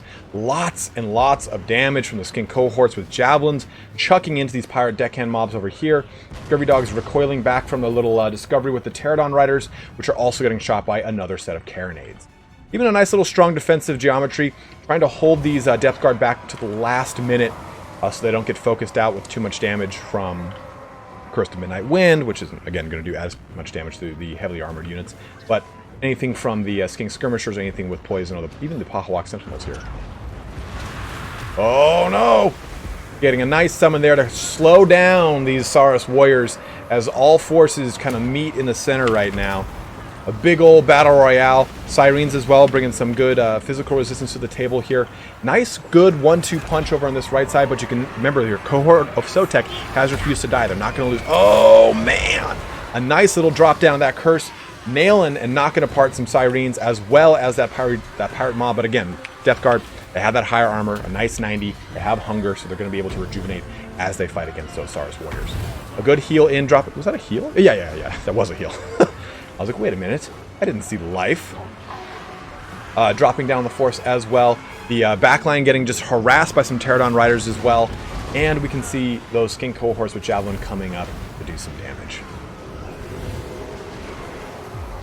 A little shot down onto... oh, there it is. The Red Crested Skink from Noctilus using his Wraith Shot, I think that's what it's called. But Warrior's Crest and Potion of Strength. A lot of AP and anti-large onto him, but not enough to bring down Big Daddy Count Nocti.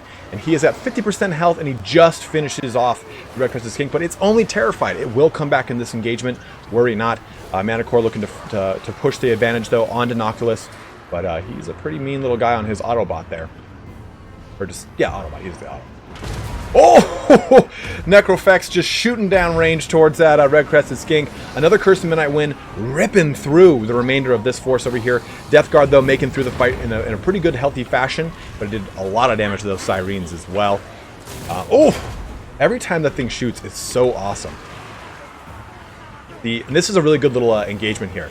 Tank is having these zombie pirate deckhand mobs fight against this summon unit right there. So 2 summon units, no real trade-off there, so it's not going to really kind of damper his army too much. Really good engagement right there.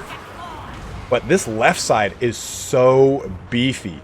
Imperator has a lot of Saurus Warriors and Skink cohorts that are going to be able to outclass a lot of this infantry, minus, of course, the Depth Guard. So, we'll see how that goes.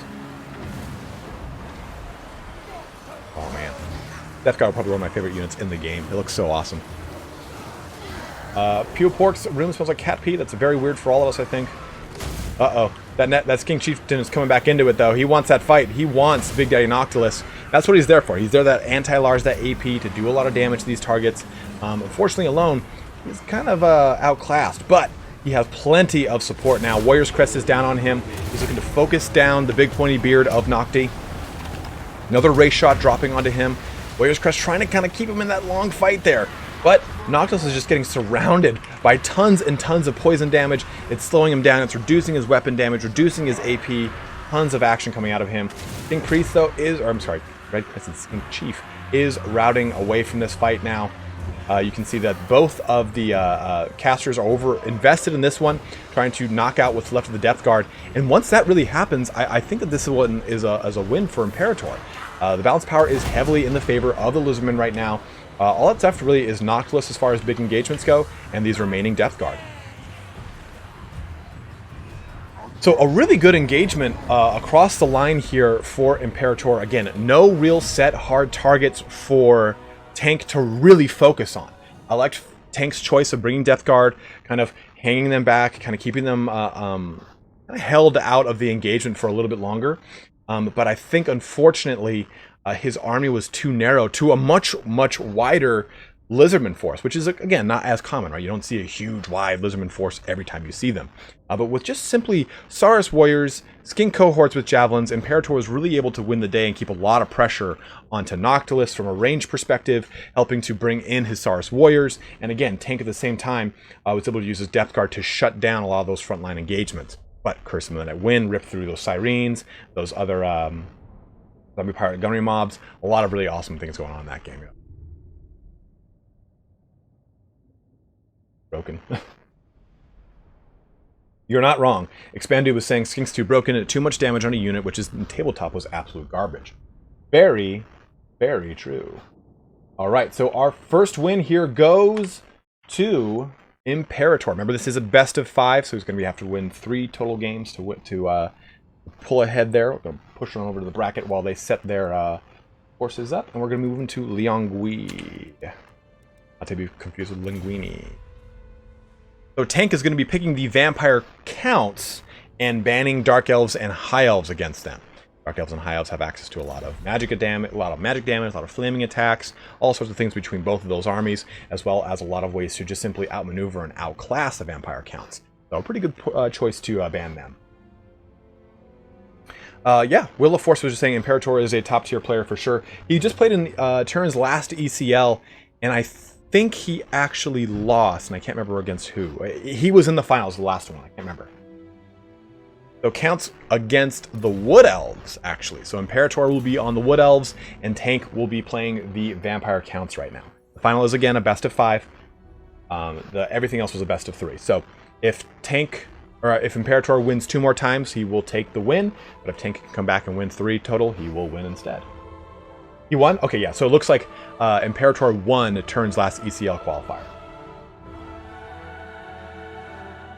They didn't have any armor from what I remember, Expandu. They used like the terrain, really. They were skirmishers. They were big skirmisher units, but they were skirmishers. Yeah, Zablonsky. That's the other person who played. It was Zablonsky versus Imperator in Turn's ECL qualifier number 5. If you guys don't know, Turn is having his qualifiers on his channel right now, so please head on over to Turn's channel. You can watch more competitive action. He just did one on Thursday. I think his next one, Nick, if you're there, do you know when your next one is? Like how Jordan asks the very commentator question of, has Imperator got that ever-chosen potential, though? We'll find out in the next Dragon Ball Z.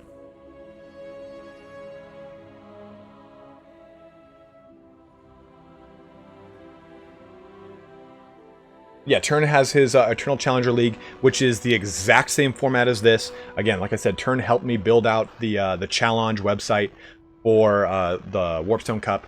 We're using his Eternal Challenger League as the blueprint. So if you like this style of competitive play, you have not watched it on Turn's channel, head on over to Turn's channel. You will also see the exact same format with the mighty Turn as your commentator.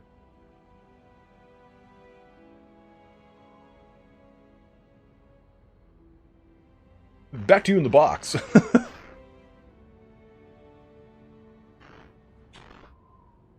I always love that when you're watching Dragon Ball Z and it's like, and next episode on Dragon Ball Z, Frieza's fingers do the talking.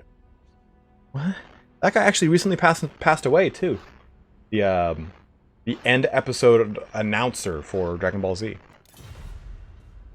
All right, so it looks like Tank is ready. He's waiting for Imperator to ready up, and they'll be jumping into the fight.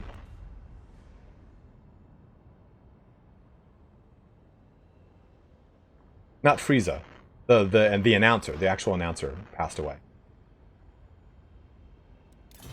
I've been burning through Deep Space Nine, Star Trek Deep Space Nine, and one of my favorite series growing up was the Legacy of Kain series. And if you've ever played Legacy of Kain series, then you know the characters Raziel and you know Kain. But Raziel was the Odo, is that it? The guy from Deep Space Nine? But he passed away like a year or two ago.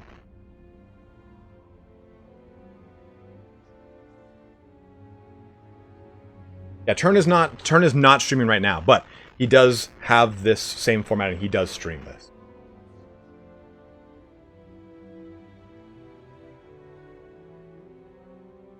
And again, massive shout out to H4Havoc for creating all the assets here today.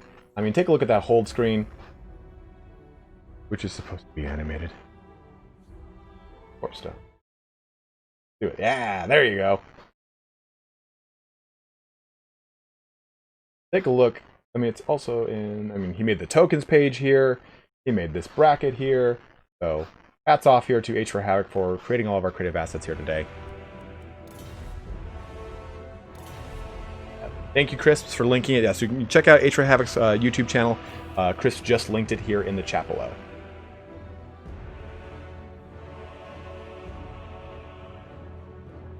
Dirty Peter Shanks. I'm not that far into it. I think I'm still in the first season. And excuse me. And I'm on episode 6, 7, 8, like that. Turn's not streaming right now. Sorry, guys. That might have been a little misleading. He does stream. He is not streaming right now. You can subscribe to his channel. You'll see those. You'll get those announcements. Raziel's voice actor. Christopher Templeman, I believe, is the name for Kane's voice actor. He's still alive. Simon Temple. Simon Templeman? Something like that. Kane's voice actor is, if you play... He's a big BioWare voice actor. So, if you play any BioWare games, especially like the Old Republic, he voices almost anything that's an Imperial officer. I watched Voyager when I was younger. Alright, Chris, have a good one, dude. And we've loaded into the game. They're just going to be setting up right now. Again, Imperator is going to be on the Wood Elves, and you're going to be seeing Tank on the dreaded vampire counts on the map of Liangui.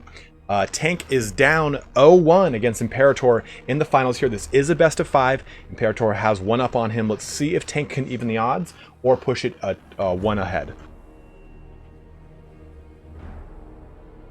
When am I going on Joe Rogan? I don't know, man. Hopefully tomorrow.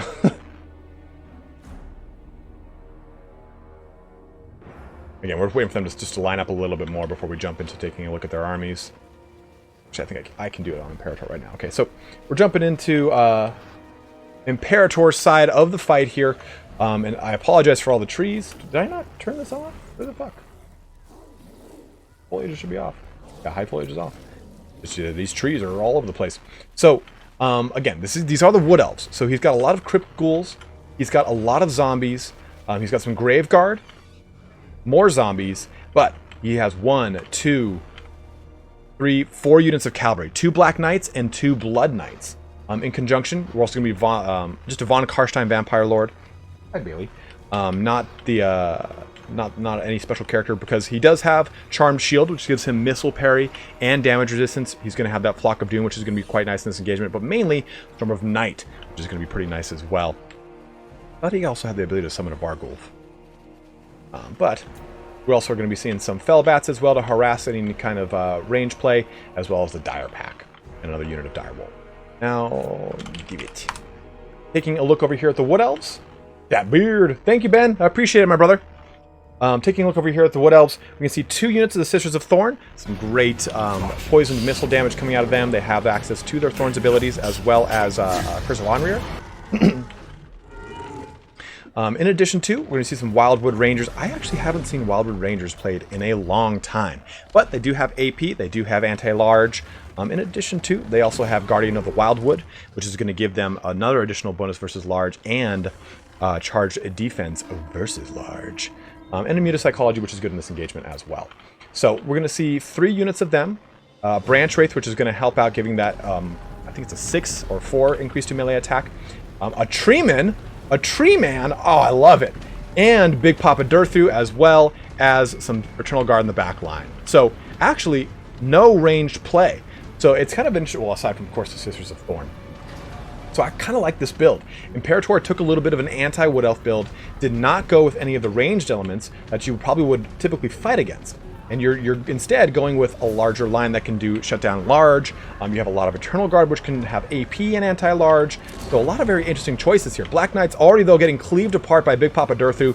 Branch Wraith coming in there with the Treeman, holding his hand out with vindication in his eyes as the Wildwood Rangers look to push in as well. Crypt Ghoul is jumping into that fight, do some damage into that action, and the rest of Tank's army is wheeling around to deal with the Wood Elf force. Flock of Doom dropping right now onto those Wildwood Rangers and the Sisters of Thorn. Remember, those units do have a very low armor at 40, so Flock of Doom can do a good amount of damage to them, but getting a nice little circle around that. Great job. Sorry, that message retracted. What's going on over there? Ooh, a big juicy charge coming in, though, from those Blood Knights onto an AP anti-large unit, unfortunately. But an immediate pullback on Tank's part. Curse of Anrir going down as well, though, reducing their melee attack. Nice charge in here with these Black Knights and the Sisters of Thorn. But there's a defensive geometry now of Eternal Guard all facing out this way. So it's kind of keeping that back line nice and guarded from any charges from these direwolf packs. A nice little rear guard. But look at the Treemen. The Treemen are going to town. They're just spanking these Crypt Ghouls all over the place. I love it.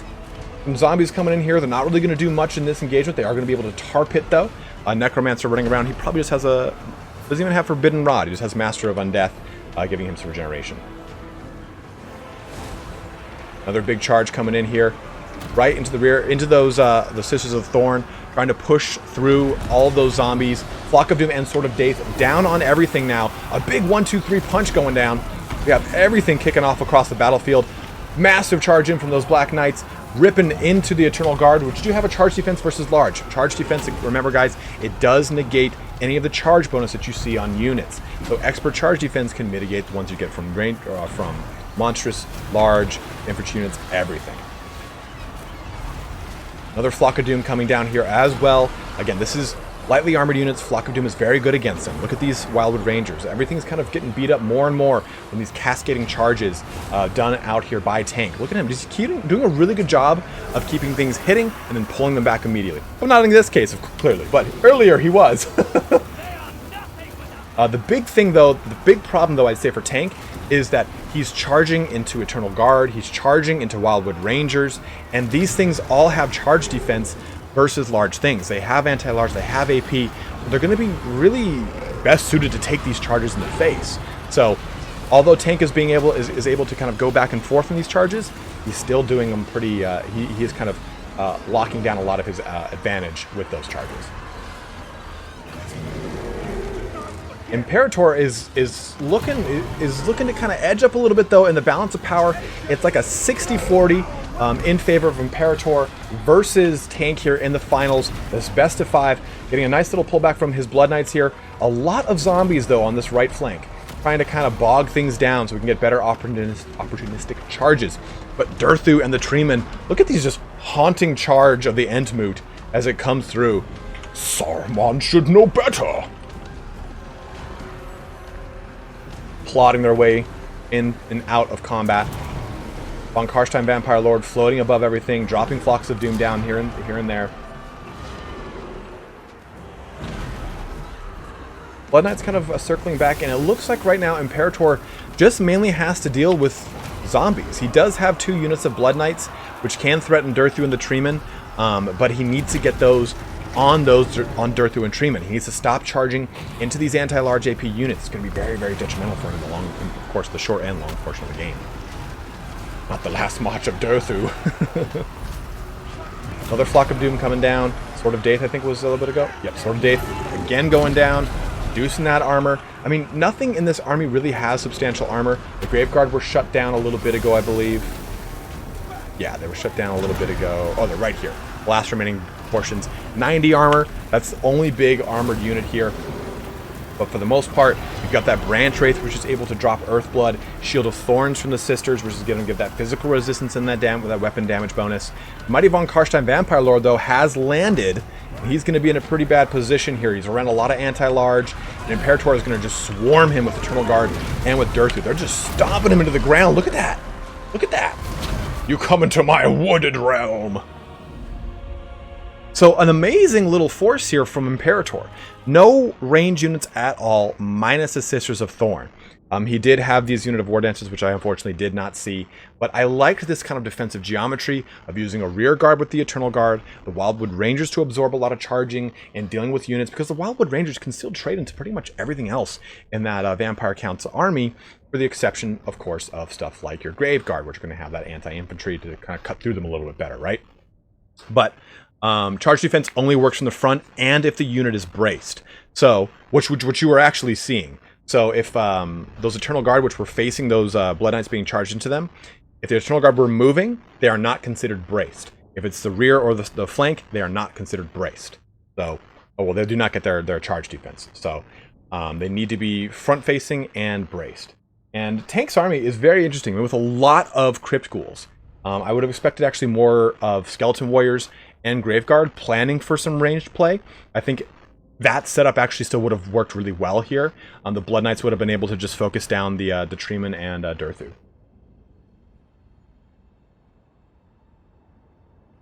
Ben Yeaman is saying it's like a cone in front of them. I actually did not know that.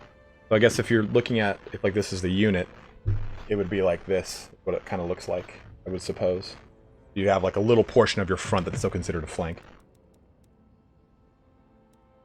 And that's Castle Drakenhoff. Castle Drakenhoff, and Imperator's pushing up now. 2-0 in the finals. All right, we'll put a number to the bracket here while they select their armies. Castle Drakenhoff.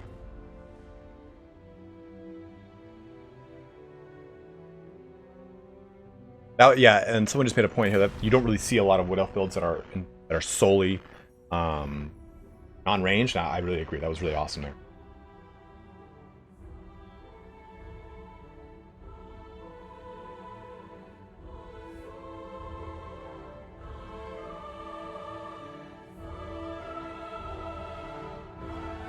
Hey, what's up, Vincey? Guys, we've got 280 of you guys joining in here today. Thank you all very much. We will be doing the same thing next week with the second qualifier, same thing the third week with the third qualifier, and the same thing in a fourth week with a fourth qualifier. The grand finals will be at an undetermined date. It's pretty much based off of the availability of all of the competitors, but it will be on a Saturday or a Sunday. It looks like Imperator chose Tomb Kings, banned Chaos and Norska, and we're going to be seeing the Dawi played by Tank. Interesting choice for Tank though, because the Tomb Kings have access to a lot of chariot units, and that can be a pretty big thorn in your side. And can spank.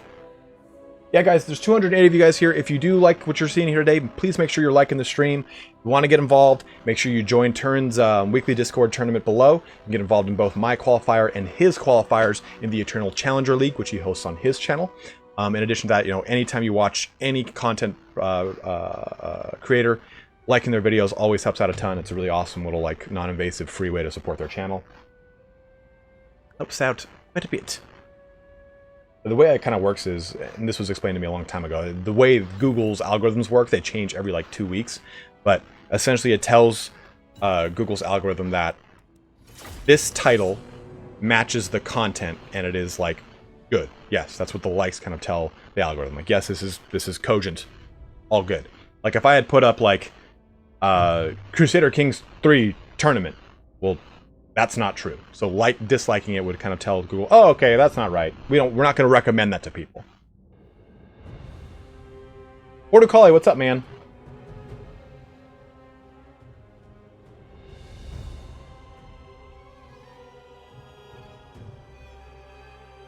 All right, we're loaded into the map here. They're just getting everything set up here. We are now on Castle Drakenhoff for our map. There's some pretty good little line of sight breakers here and a big old mound in the center of the fight. This is from the first game, and it was always a pretty interesting one to see in the multiplayer rotation. We'll see some fun here today. I'd watch Crusader Kings tournament. Yeah, it's going to be 2.5 hours of me substantiating a claim.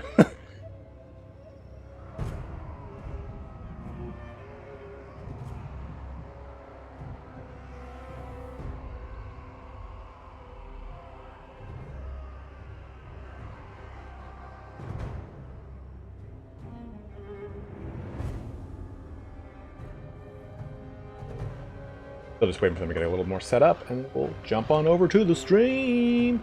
So Imperator is going to be on the Tomb Kings, followed by Tank on the Dawi. So let's take a look at Tank's force. I've been given Imperator the first dibs. And right now we can see a really good engagement here with the onion layers of the Dawi force here. So we see a lot of, these just warriors? Yeah. Oh, Longbeards. Longbeards. Dwarf warriors in the flanks, it looks like. Yeah, so he's using these Longbeards in the front and in the back right here, and using the Dwarf warriors to kind of shore up his flanks. Dead center looks like some more Dwarf warriors as well. The back line's got some Dragonback Slayers, as well as 2 cannons, and then 2 Giant Slayers to give that anti-large and AP touch to the field. 1 unit of Thunderers, as well as... Boom, boom, boom, boom. Grombrindal, the White Dwarf himself. The magic White Dwarf, who hates Dark Elves. But taking a look over here, we can see Imperator went with... let me make sure they're all good to go. Do it. A nice, good front long line of Skeleton Warriors. Great choice here. Just some nice silver shields. Absorb some of that range play. He did go with Setra the Imperishable, though. So, a bit of your hybrid lord. He's got that War Sphinx to kind of jump around and plod through the lines of the dwarfs. You just kind of jump all over the place. Titan Scale. What's up, Kiro? We can see also 3 units of Skeleton Archers. Skeleton Archers have 160 range, so they can outrange a lot of the Dwarf Force minus Rangers, of course. And the Legion of Fakhoth also gives you, it's Sundering Armor, right? Or is it, yeah, Sundered Armor. These guys have the Shield Breaker. Looks like generic Ushabti, not the Ushabti Great Bows, as well as down here we can see a Necrotect on, 2 Tomb Scorpions. There's another one over there. 2 Tomb Scorpions and a Necrotect on a Chariot. Followed by another Necrotect on a Chariot? Yes, 2 Necrotects on Chariots. Let's see this fight go underway. Imperator is 2 up right now. So if Imperator wins this fight, he will then win our first qualifier of the 2nd season of the Warpstone Cup. But if Tank can finally start to take some wins off of the mighty undefeated Imperator, then he will finally kind of chip his way back into this fight. Big Setra, though, already taking some shots in from the cannons. Ooh. Oh, right into the unit of Tomb Guard in the deep center of this rank here. 2 units of Tomb Guard? Okay, I'm sorry. I thought it was a bunch of units of Skeleton Warriors. It's 1 Tomb Guard, the rest Skeleton Warriors. You should only see 1, 2 Tomb Scorpions, not 3. And in this matchup, I think Ushabti really shine. They are anti-infantry, they are AP, and they can really push through on top of your Skeleton Warriors. You can use them to kind of disrupt the front line while you have Chariots kind of crashing in through the sides of the Dwarf formation. That's the big thing with Dwarfs is, right? You have to have these multiple layers so that if you do get compromised on a flank, on the rear, you've got a way to kind of insulate against it. You can fall back and shoot to whatever line is now being exposed. You have a lot of little tricks up your sleeve because you're a small little stout dwarf. You're not taller than a bar stool. And who likes dwarfs? Not me. Taking a look though, the rest of the Tomb Kings are making their way over to the dwarf line. Tomb Scorpion kind of getting shot a little bit now by some Thunderer action. Looking to just kind of wrap around here. Use the Necrotech to charge into the side flanks. Looks to be what Imperator is aiming to do.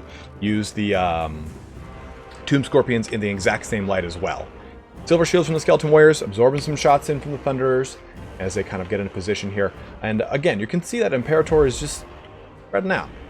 Getting his units all across the map. Tying that skeleton noose to the dwarfs.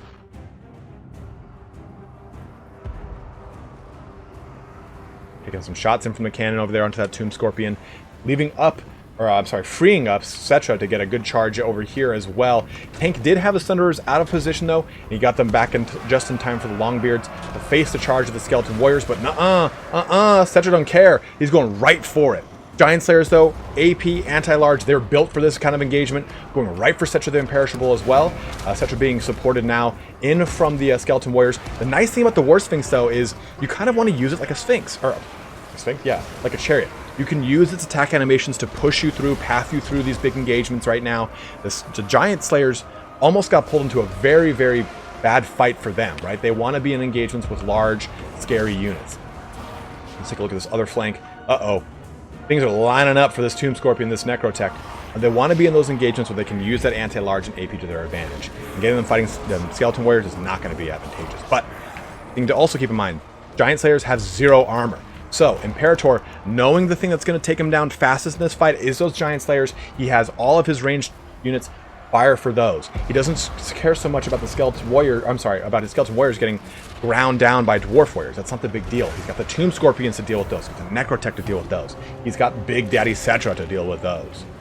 Nice big rear charge into here, onto this cannon, shutting one of them down. He does have the Dragonback Slayers in that fight, though, as well. So they will put a lot of hurt into these Ushabti, and he's got the Necrotech kind of wheeling and dealing across the way over here. Tokyo drifting all the way up and down. What is it called, like Demon's Hill in that movie? If you haven't seen Tokyo Drift in a long time, I advise it. Giant Slayers, though, they've got some wheels on them, right? They've got a good 40 speed against the Tomb Scorpion's 50 speed. Tomb Scorpion will obviously make it out of that engagement, but they've got just enough to kind of keep the pressure on, forcing him away from things, kind of pushing in towards this Tomb Scorpion to try and get some sort of win off of Imperator from that Tomb Scorpion, kind of shut down that side. You can see all the range damage, though, pouring into the dwarfs. Where are those Giant Slayers?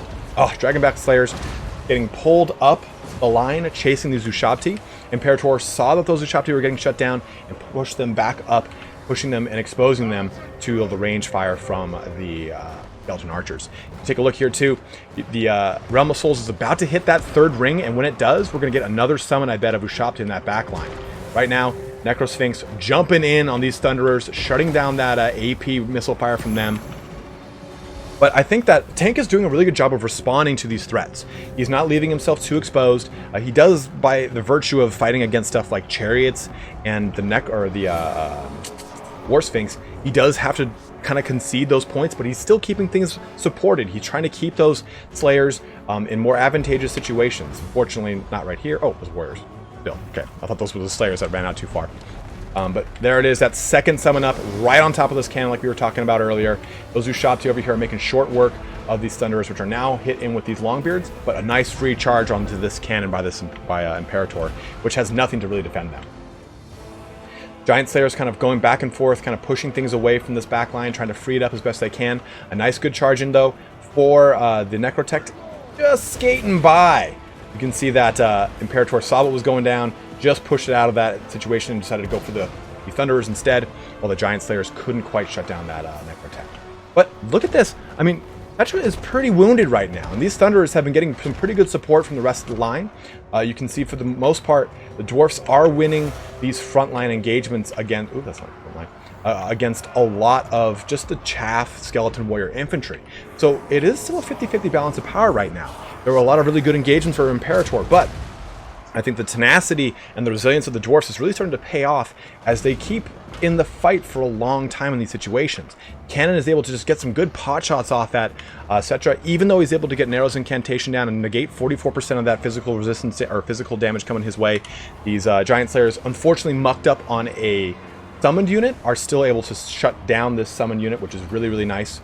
And a lot of really good play from this Thunderer unit. I mean, it's got, one kill, but it's been able to put a lot of damage into Cetra, some good damage into this Necrotech, and shutting this Necrotech down. I don't know how many charges are left of the heal, though, unfortunately, in this bad boy. Another Tomb Scorpion over here, trying to do what it can. I really, really like how Tank has been maneuvering around the battlefield and keeping a lot of good pressure. Cetra is about to... Oh, pressure on Cetra. About to go down 500. Oh, and there it is.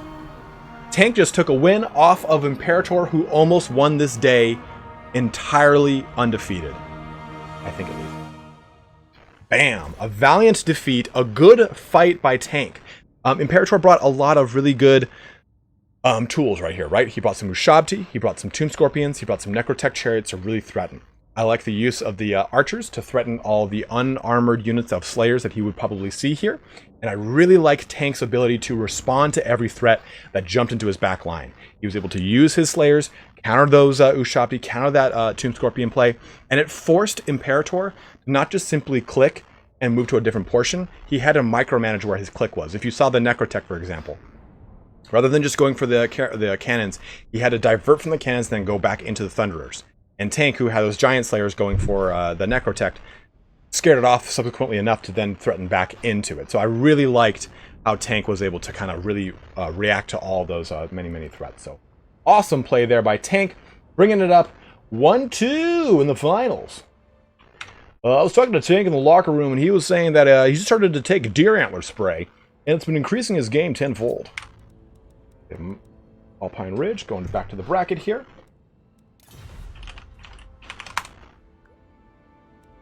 So while they're figuring out their next matchup here real quick, I'm going to grab some real fast water. My throat is starting to seize up, so give me just a second here, guys. We'll go ahead and we'll keep this as is. You can see some cool art. Again, special thanks to H for Havoc. We'll be right back. I'm just going to get some quick water.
Alright, throat is lubed.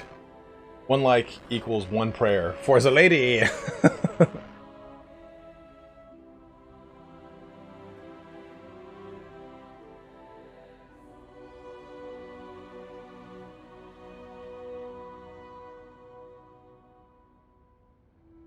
Alright, so let's take a look here. So, Tank has selected Norska. He's banned the dwarfs and the greenskins. The Imperator has yet to choose his force.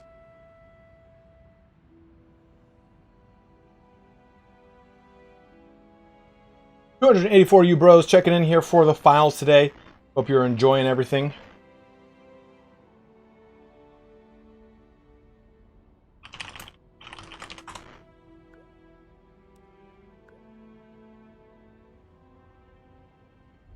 Oh, okay. So it looks like Imperator is saying the crowd can choose High Elves, Dark Elves, or Empire. What would you guys like to see? High Elves, Dark Elves, or Empire? Unfortunately, I don't have my thing up that I can let you vote. So I'm going to be doing this by eye. Help me out, moderators.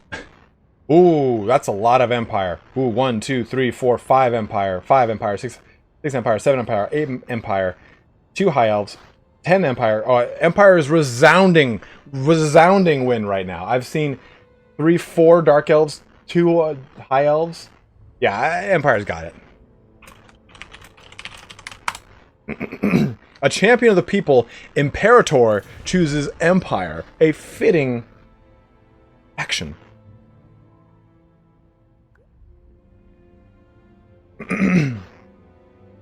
I'll shave my head after this. Usually shave my head every like 2 days. Let it go last night. I was like, too long.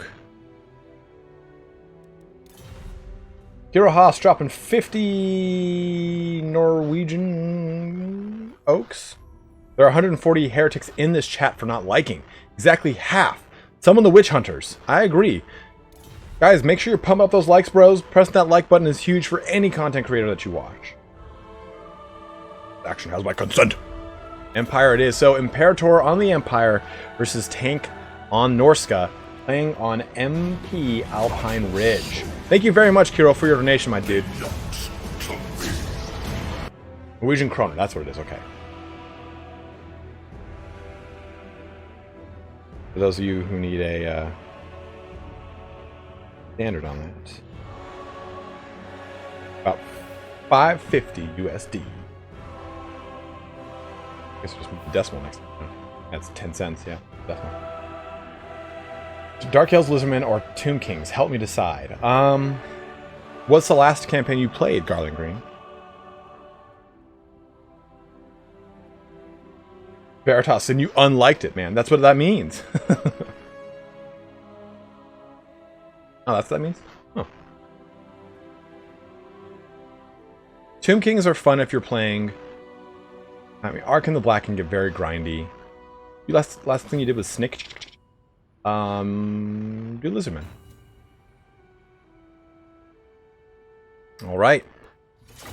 I think the one problem I have with playing a Tomb King campaign is if you're playing Ark in the Black, who I think is arguably the most interesting Tomb King campaign, it's very hard.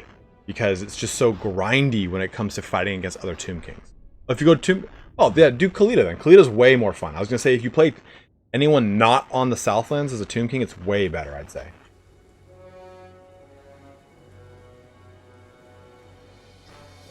I think the people have chosen Khalida for you, Garland.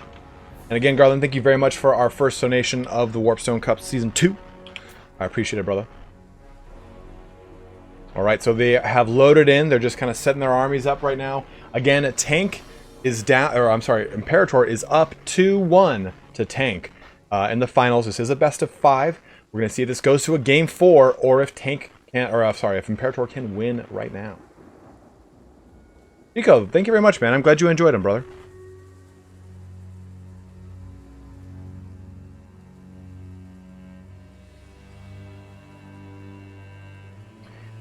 Christian Bender on on Vortex or Mortal Empires. If you're doing Mortal Empires, watch like I'd say the 25-minute point of my Mortal Empires campaign because I had to restart. It was so hard. Oh, Vortex? Sweep through 10 and 1 as fast as you can. Although actually I haven't played Loki since 10 and 1 was added, but it might be much different now. Okay, so we're going to take a look at our map here. Let's look at our Norskins. We'll look at some Norsky Norse. So, looking over here, I love that. We can see Tank's army. He's gone with some Marauders in the front line. 1, 2, 3 Marauders, 2 Berserkers, then 3 units. Oh, those are all Norskin Ice Trolls. I thought they were Famir. I'm like, oh, weird looking Famir. So Famir, of course, Norskin Ice Trolls have AP, Regeneration, Cause Fear, and they have Frostbite. So they're going to be pretty interesting in this situation. We also see Big Bad Wolfric the Wanderer on his lovely Mammoth here. He's got Fight or Die, and he's got Sea Fang. We also see a Manticore, two Manticores in this fight, as well as a good front line of Marauder Horsemasters. Now what Tank has done is he's put his Norskin Horsemasters... Oh, where'd the other one go? Kind of up on this hill, which is cool because now he'll be able to have immediate sight of the enemy, knows which way to go. That's what makes Alpine Ridge so fun, is that you have this huge line of sight blocking portion of it. Then in the back we can also see 2 units. Yeah, so 2 of those Horsemasters, so 4 total Horsemasters, 2 in the front, 2 in the back. But the horse is in the back, as they say. And then across Imperator's line, we see 2 Witch Hunters. We do also see some Vanguard units of the grenade launchers. Those are going to kick off quickly, so I'm going to focus this way. But we see Knights of the Blazing Sun, which actually have really great armor, flaming attacks, which is going to go great against a lot of the regeneration you see in the entire Norskin roster for a lot of its big scary monsters. But it has a massive charge bonus of 78. So 3 total Knights of the Blazing Bros, then 1, 2, 3, 4 units of Spearmen, protecting these 3 units of Huntsmen, which are an interesting choice, but I think they're really great because they have anti-large and they're very cheap, like 325, 350 per, so great choice there. In addition to, we're going to see 3 units of Swordsmen in the front, supported by 2 more Spearmen. So this is going to be some fun play here. Already some skirmish fight kicking off. Grenade launchers launching into the Marauder Horsemasters right out the gate here. And the Witch Hunters kind of getting a little plotting distance here between the big bad Horsemasters as well, as the entire Norskin army shifts to now deal with Imperator's little Vanguard force.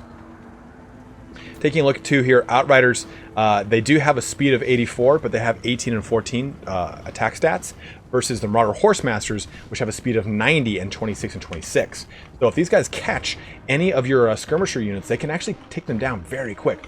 But look at that, Knights of the Blazing Bros going into them quickly, shutting them down, and we can see that anti-large Huntsman going for Wolfric the Wanderer very quick. Accusation dropping onto him, reducing his missile resistance, his armor, and his melee defense really fast. Oh no! This is going to be a dreaded Seafang!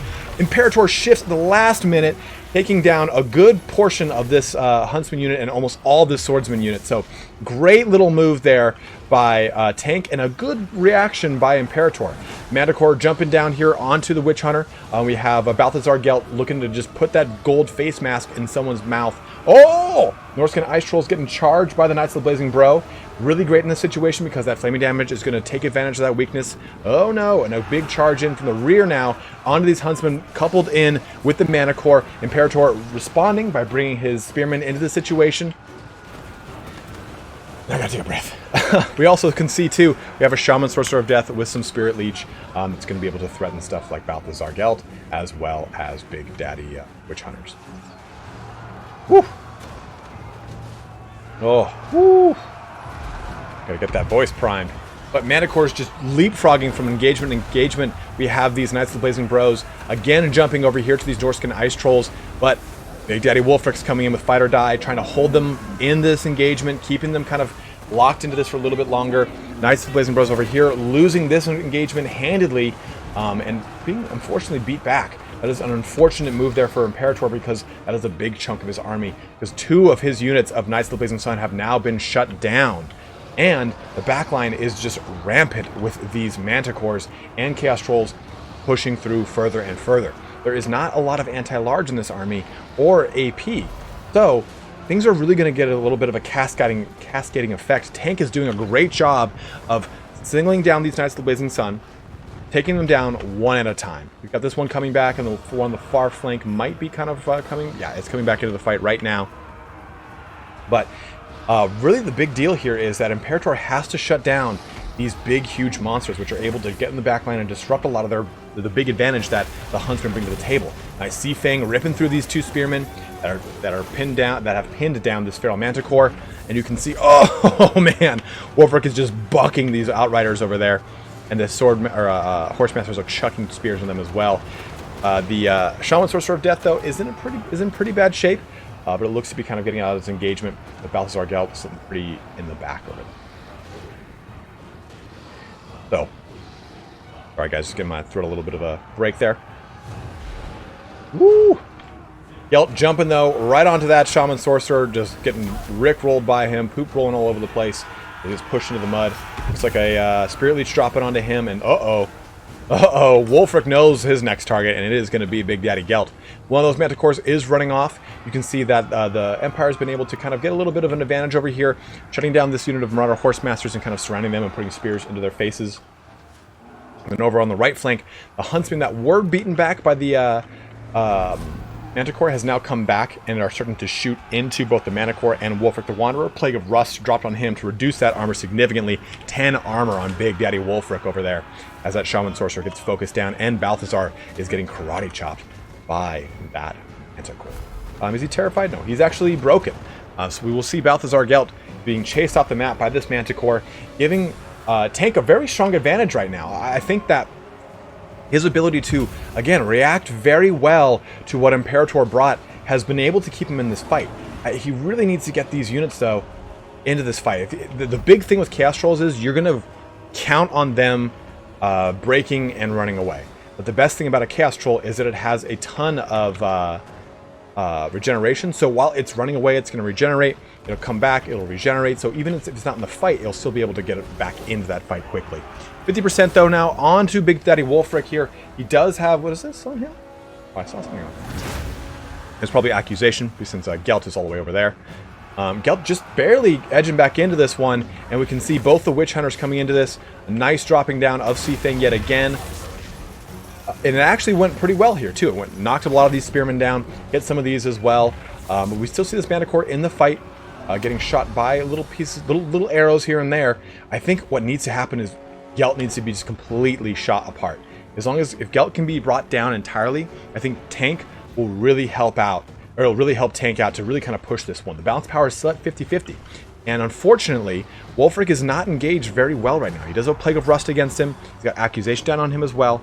And one thing to note too with Witch Hunters, they do 416 range damage. So it's one shot apiece, and it takes time, but His missile resistance is low, and his armor is lower because of the Accusation and Plague of Rust stack. So it's just unnecessary damage he doesn't need to be taking right now. Yes, halflings are just the moot. They are they have their elder is an elector, not an elector count, which means he has no place in the Imperial Council and does not have a rune vein. It's like I'm doing a video that's coming out on it this week or something. Manticores, though, are still just sweeping around. This one's all the way at the end over here, has 513 health. The Witch Hunters can kind of shoot that thing apart as fast as possible. But you have the other Manticore swooping down, looking to help out Big Daddy Wolfric, who's on his last tusk, 2,772. Oh, a wild hit into that Witch Hunter, knocking him over and doing tons of damage. Imperator is still in this fight now. He does have some Spearmen left. He does have one beat-up unit of the Knights of the Blazing Sun, which is now Terrified, yes. As well as this Witch Hunter, which is in a pretty sticky situation here. But everything is surrounding Wolfric. Needs to bring these other units into this fight as fast as possible. I think that's unfortunately what might lose this for Tank. He's had Chaos Trolls sitting on the periphery of this combat for so long that, look at this, Wolfric is really not going to pull through ahead on this one now. 586 health. If he can get these Chaos Trolls into this fight, this Manticore into this fight, he'll help out with some terror, with some fear, with a lot of morale. Unfortunately, though, I think that this is now a win for oh, the balanced power bar just shifts wildly. Witch Hunters have the best hats. I think everyone wants a hat like a Witch Hunter hat, a wide-brimmed fedora. Oh, getting hit in the face again with the Witch Hunter there. Both Witch Hunters, oh, one's coming back right now. And Wolfric himself, though, is broken, routing off the table. I think, unfortunately, this might be a little too late at this point.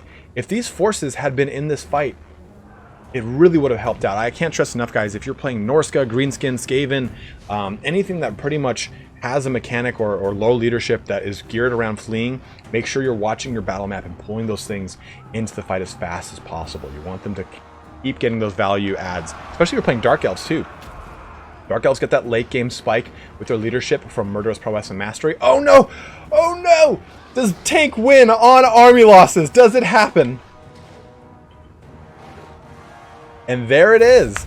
Army losses are kicking in right there. And it looks like Tank wins on army losses, even with his tattered army. Whew! I think we're going to a game 4. Let's take a look. Valiant defeat. Imperator loses right there against Tank, who just barely pulled it out with terror routing, fear routing, beat up units. Got that army losses at the very end of the game. Because remember, your balance of power bar is dictated by the health of your unit and the leadership of your unit. So if you do have things fleeing, it will lower that balance of power bar, and that's what happened. Cascading balance of power, morale drop, and boom, Tank barely got it. Woo! That was a spicy sausage right there, guys. Tank pulling up. We're 2-2 now in the finals. That was a real great one. Whew. Coming back at it. This is going to be our last game of the first qualifier of this second season of the WCCL here today, guys. Man. Oh, Oakenhammer's our last one.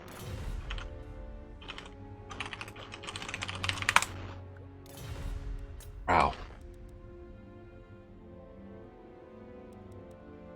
Whew. That was a hell of a last fight. And I didn't really go over the post battle on that. I apologize, guys. I wanted to get to this so they could choose their armies. But taking a look at that, I mean, Tank did a really good job of responding and shutting down those Knights of the Blazing Sun. Imperator went an interesting route with the Huntsmen, which do bring anti-large to the table, but they don't really bring AP. But at 350 a pop, it's really great to kind of have them there. I think that Tank had so many large creatures that he was able to kind of swarm through Imperator a little bit, because he was using the Berserkers, he was using the Marauders to eat through the Swordsmen and Spearmen of the rest of the army.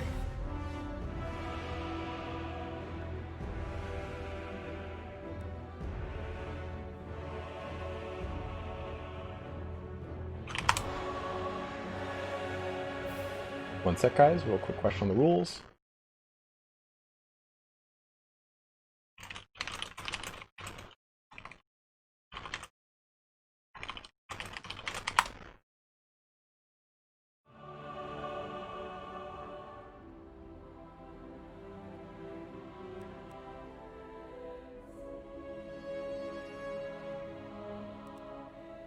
Yes. Yes. Sorry, I read that out loud.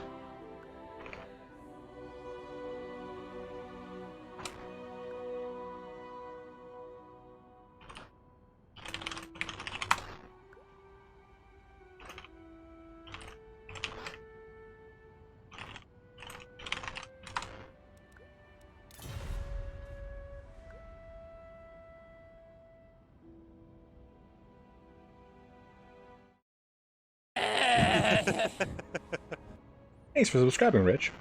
Yeah, Ben, if you want to learn how to get into playing multiplayer, I've just started putting up a small amount of videos where I'm learning from Falcon, but really watching a lot of turns videos. Dov plays. Dov plays does a really good job of like breaking down a lot of the numbers games behind all of the units and the profiles and kind of breaking down the mystique behind it. Turn just has that like next level knowledge of every single unit in the game, so we can tell you exactly why this certain thing worked over this other thing, and he does a really good job of breaking that down in real time. So definitely check out Dov Plays, definitely check out Turn's channel. They both have amazing videos for really getting your feet wet in the multiplayer scene. Flying Dutchman, a good best of 5 deserves at least a matching donation. Keep up the good work, my man. Thank you very much, Flying Dutch. I appreciate it, dude.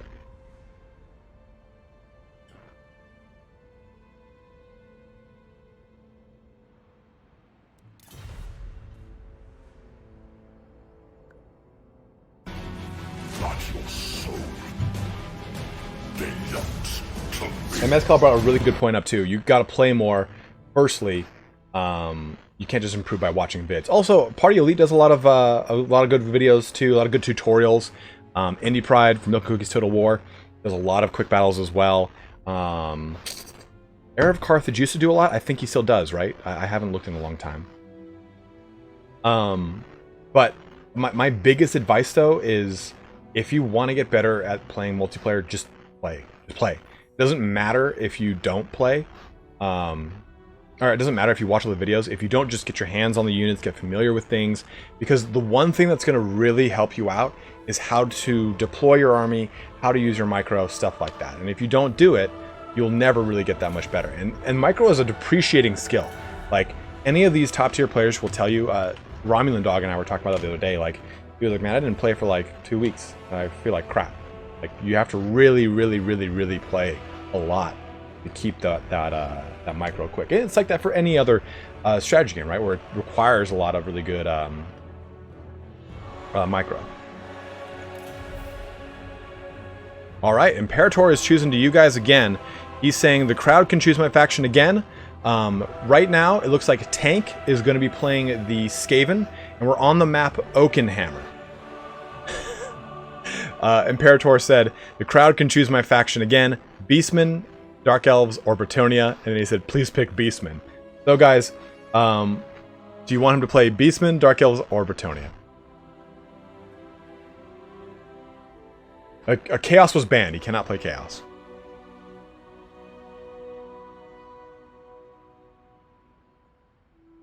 Man, it looks like Beastmen and Bretonnia are pretty even right now.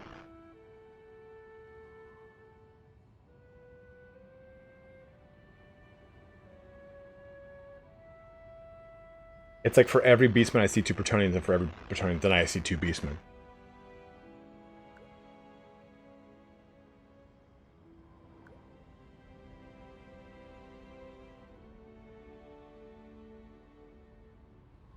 Damn. Yeah, let me take a look here real quick. If I had a... It's probably one or the other by 1 or 2 votes. Oh.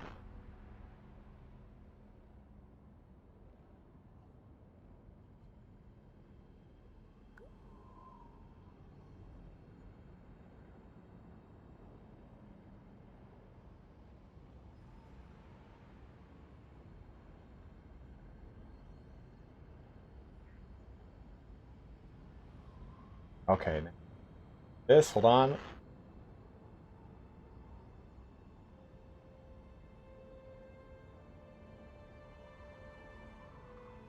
Oof.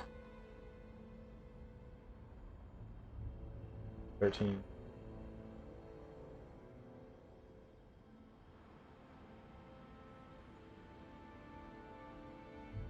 Damn. Yeah, the Beastmen have it. They just barely have it, too.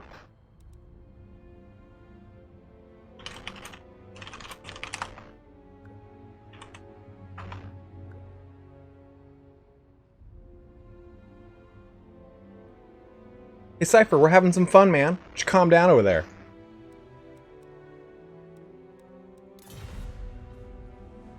Alright, so it's Beastmen. Imperator playing the Beastmen versus Tank on the Skaven.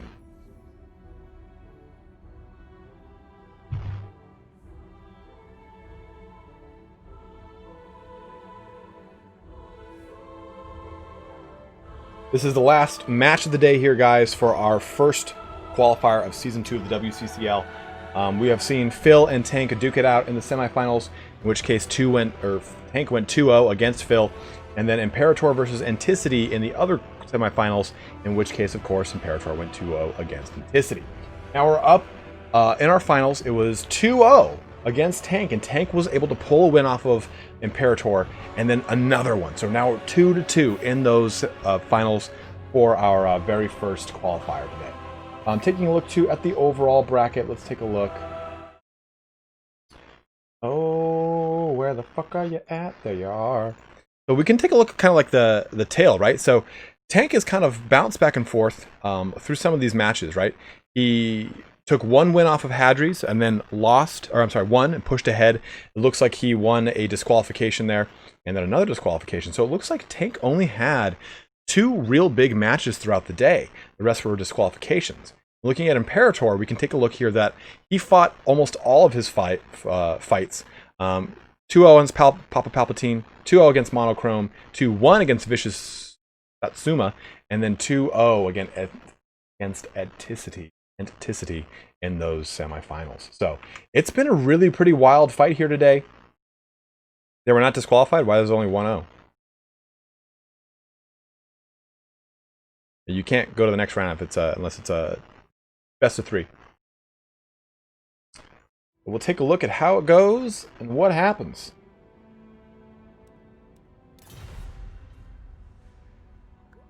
Oh, wrong scores? Okay, looks like. Oh, they're all 2-0s, is what Tank is saying.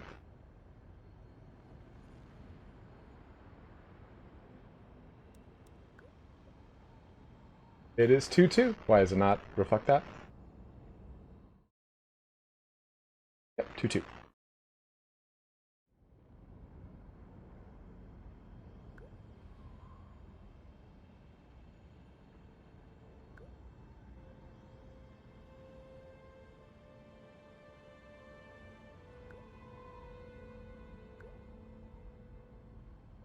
Oh, Wellington, I did not see that.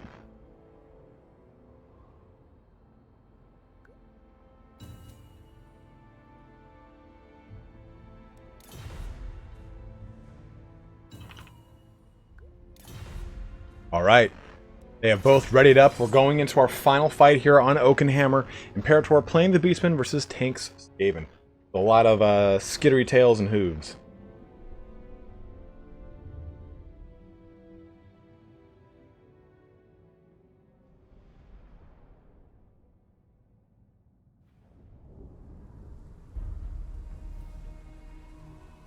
Animals versus animals. Yeah, we're having a vicious cockfight here on the channel.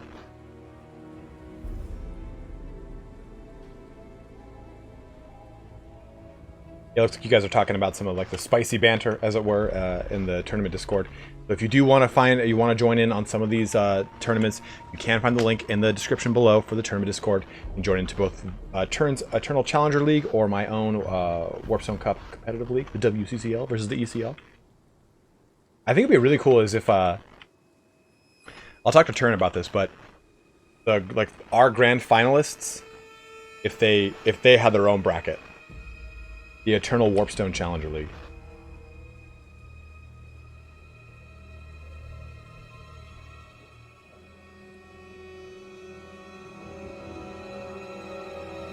They're just kind of they're just ramping things up here real quick, so hold on a bit, guys. All right, we can actually take a look over at Tank's full. I do own Warcraft 3. I haven't taken a look at it since it came out, though. You're supposed to destroy the spies.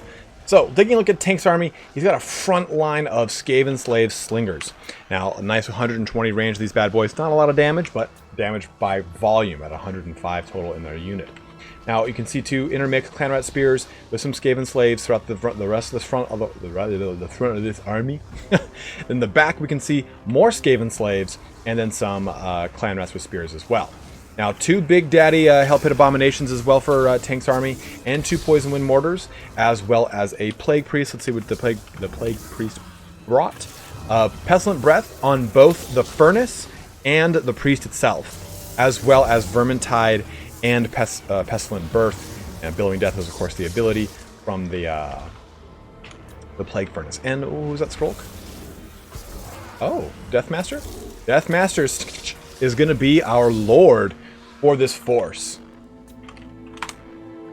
And taking a look over here at Imperator's army, Blackhorn's Ravagers, some Gores in the very front here. 1, 2, 3, 4, 5, 6, 7 units of both Gores and Ungors with some shields, Ungors on the flanks, and then Gores in the dead center. Followed by 3 units of Ungor Raiders, 3 units of Chaos Spawn, which are very good now. Chaos Spawn got a lot more of a bump in the most recent patch.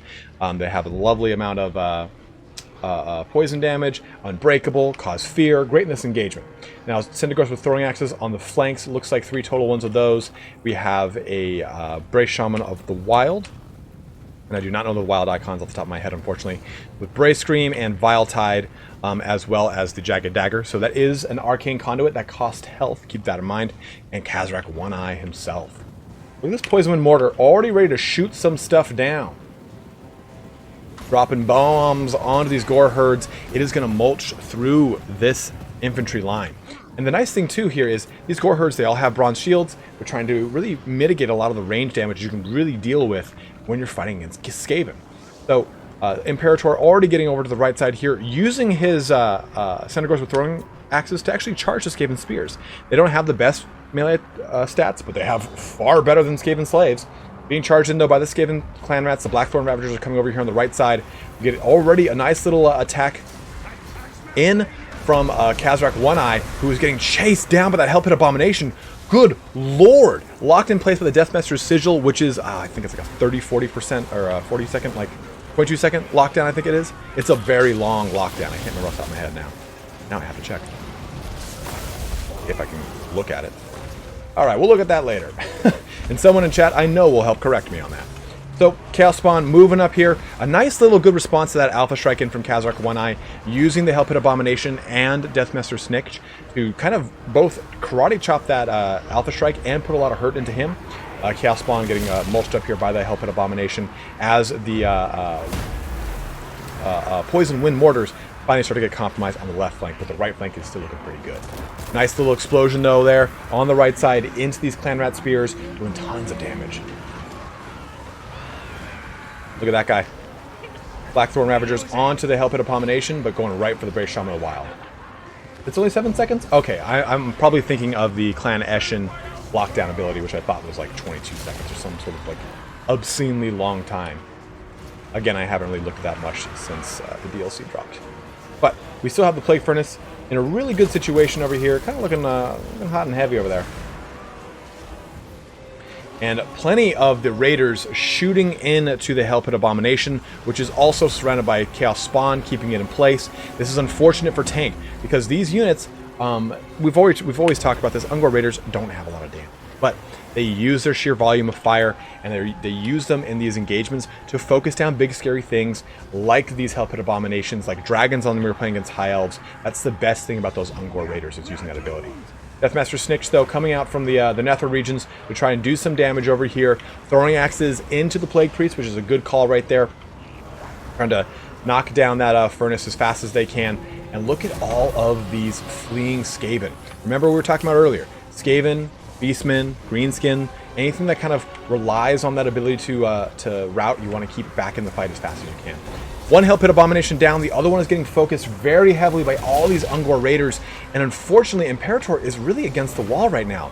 I'm sorry, Tank is against the wall right now, because Imperator, is what I meant to say, has shut down one Hell Pit Abomination, is shutting down the other, and he doesn't really have enough stocky infantry to deal with this Gore herd, quite literally. Look at that, just kind of swarming into it. Plague Furnace shooting its way into this Gore herd with shields over there. Deathmaster Snick trying to kind of use that the Hellpit Abomination size to his advantage. But he can't get a really good engagement, unfortunately. Kazrak One Eye is just pushing through things. Loretto, you owe me a 5 or 10 second chariot. We got those throwing axes chucking down here into these Skaven slaves, as well as that Hellpit Abomination has fallen. Where is it? Where'd it go? There it is. And it looks like this is going to be a win here for Imperator as he pushes really hard into this. But I said that earlier against Norska and the Empire, and it was really down to the wire there. So I don't want to put that in the cosmos just yet. Young Gore Raiders just fleeing in the sight of both Deathmaster Snick and the Plague Priest as they just kind of whip through things with that Plague Furnace. Gore Herd coming around as well. Now the Centaurs with throwing axes are going to be able to really shut down this Plague Furnace fast. And you can see what those Ungor Raiders were doing to it, right? Ungor Raiders, I believe, have 1 AP on their bows. Yeah, they have 1 AP. So all it is, 1 AP. It's still 1 AP. Whew. The throat's getting pretty raw right now. And a really good play here by Imperator by taking his raiders and not having them all move back in one direction. He split the focus up. So now he can turn back and shoot and destroy that Plague Furnace. There it is, knocking out that big thing for Tank. Tank is still in it here with his Deathmaster Snake, trying to get some kills out. He's surrounded by the Chaos Spawn, by the Gore Herd. He's got Kazrak One Eye himself coming in there. And it is looking like army losses are starting to kick in for the Skaven. There it is. There it is. Yeah, that sudden collapse animation, you mean? So Imperator pulls ahead 3-2 in our fifth round of the finals of the first quarter qualifier of the second season of the Warpstone Up. Taking a look at that, let's go ahead and change Tank's little score here. Oh, sorry. So a huge congratulations here to let's go. It's 1. It was 1. It was 1. It was 1. It was 1.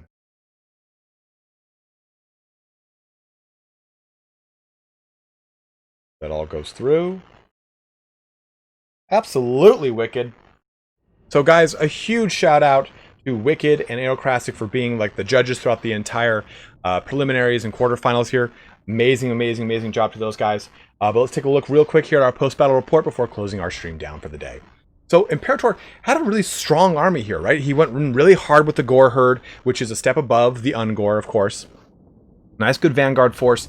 And unfortunately, I think that because Tank had a lot of slaves and clan rats, mainly slaves more than clan rats, he wasn't able to stop the ravening horde of Ungors in conjunction with the Chaos Spawn. The only real anti-large of this force, I mean, yeah, he had a lot of clan rats with spears. The real big ones were the Hellpit Abominations, right? Unfortunately, the Poison Wind Mortars were shut down very quickly by the rush of all the Beastmen, and you also had Centaurs with throwing axes doing a lot of damage. I mean, 170 and 121 between the two of them. There are a lot of Skaven slaves in that to factor in on that, but they were able to combine fire with the Ungor Raiders, which were only got 1-2 kills between all of them because they were able to just dice up those Hellpit Abominations. Imperator did a great job of responding here. And Tank had an amazing finals as well, responding to a lot of Imperator's big charges across his Dwarf line, across his Norskins. So amazing job to both of these players here. Imperator will go on to win the first qualifier here, and he will be the proud recipient of a Warpstone token. So taking a look there, he will be one of our winners in the he'll be one of our competitors in the grand finals for the Warpstone Cup in 3, 4, 5 weeks, whatever we do with it. But as my throat gets more and more raw. Taking a look to here, go ahead and roll our credits. I don't know which screen the credits roll on anymore. The screen. This screen? Yeah, there you go. So a special thank you guys here today for all of you guys who did donate, who did subscribe during the stream. We have Garland Green and Soldier who shot me some donations and super chats from Ben Yeeman, Kiro Haas, and Flying Dutchman. Thank you guys so much. I can't tell you guys how much those donations mean to me, and I really appreciate it. So hopefully you'll be able to join me here next week for our second qualifier of the Warpstone Cup, which we have a similar format. Remember here, we did the display capture. There we go. Kind of do the tape. You can see this was our grand format. Is exactly how a Turn does his ECL, where you have an open invite system wherein we post in our Discord, which you can find in the description below. Go ahead and enter into that Discord. You'll see when we post up, hey, go ahead and join in. This is our our preliminaries here, followed by our quarterfinals, then our semifinals, and the final grand winner of today, which is Imperator. But guys, thank you so much for joining me here today. I got plenty of fun stuff coming your way. We got a Warhammer Age of Sigmar Underworld game going up tomorrow with Lore Master of Sotek and myself. Be on the lookout for a Lore Master of Sotek and myself podcast coming out this week, where we will discuss stuff like the War in the Beard, stuff like that, of the beard. Thank you very much, Border Collie, and Peter Shanks, thanks for watching, man. You Big Birdie, thank you very much for watching as well. Mezcal, thank you for watching too, and thank you very much for your compliment. I didn't miss anyone. And again, huge shout out to Crisps and any other, we had Wicked as well, who's watching chat as well. JWA for watching, who may or may not be a Creative Assembly employee, I don't know anymore. Cheers for the stream, man, but to be pretty honest, I wasn't really a fan of your earlier work as host, but nowadays it's really good, so good job. Thank you very much, Garland. I've come a long way in learning the game itself, to host better, so I want to get better at playing multiplayer, and in doing so, that makes me a better host, and I appreciate your honesty. I very much do, man. All right, guys, we're going to be closing our stream down here today. Thank you yet again for joining in for our first qualifier of the Warpstone Cup Season 2. You can see Qualifier 2 next week with a whole new set of competitors and a whole new set of combatants. But as always, have a good one, guys, and take care.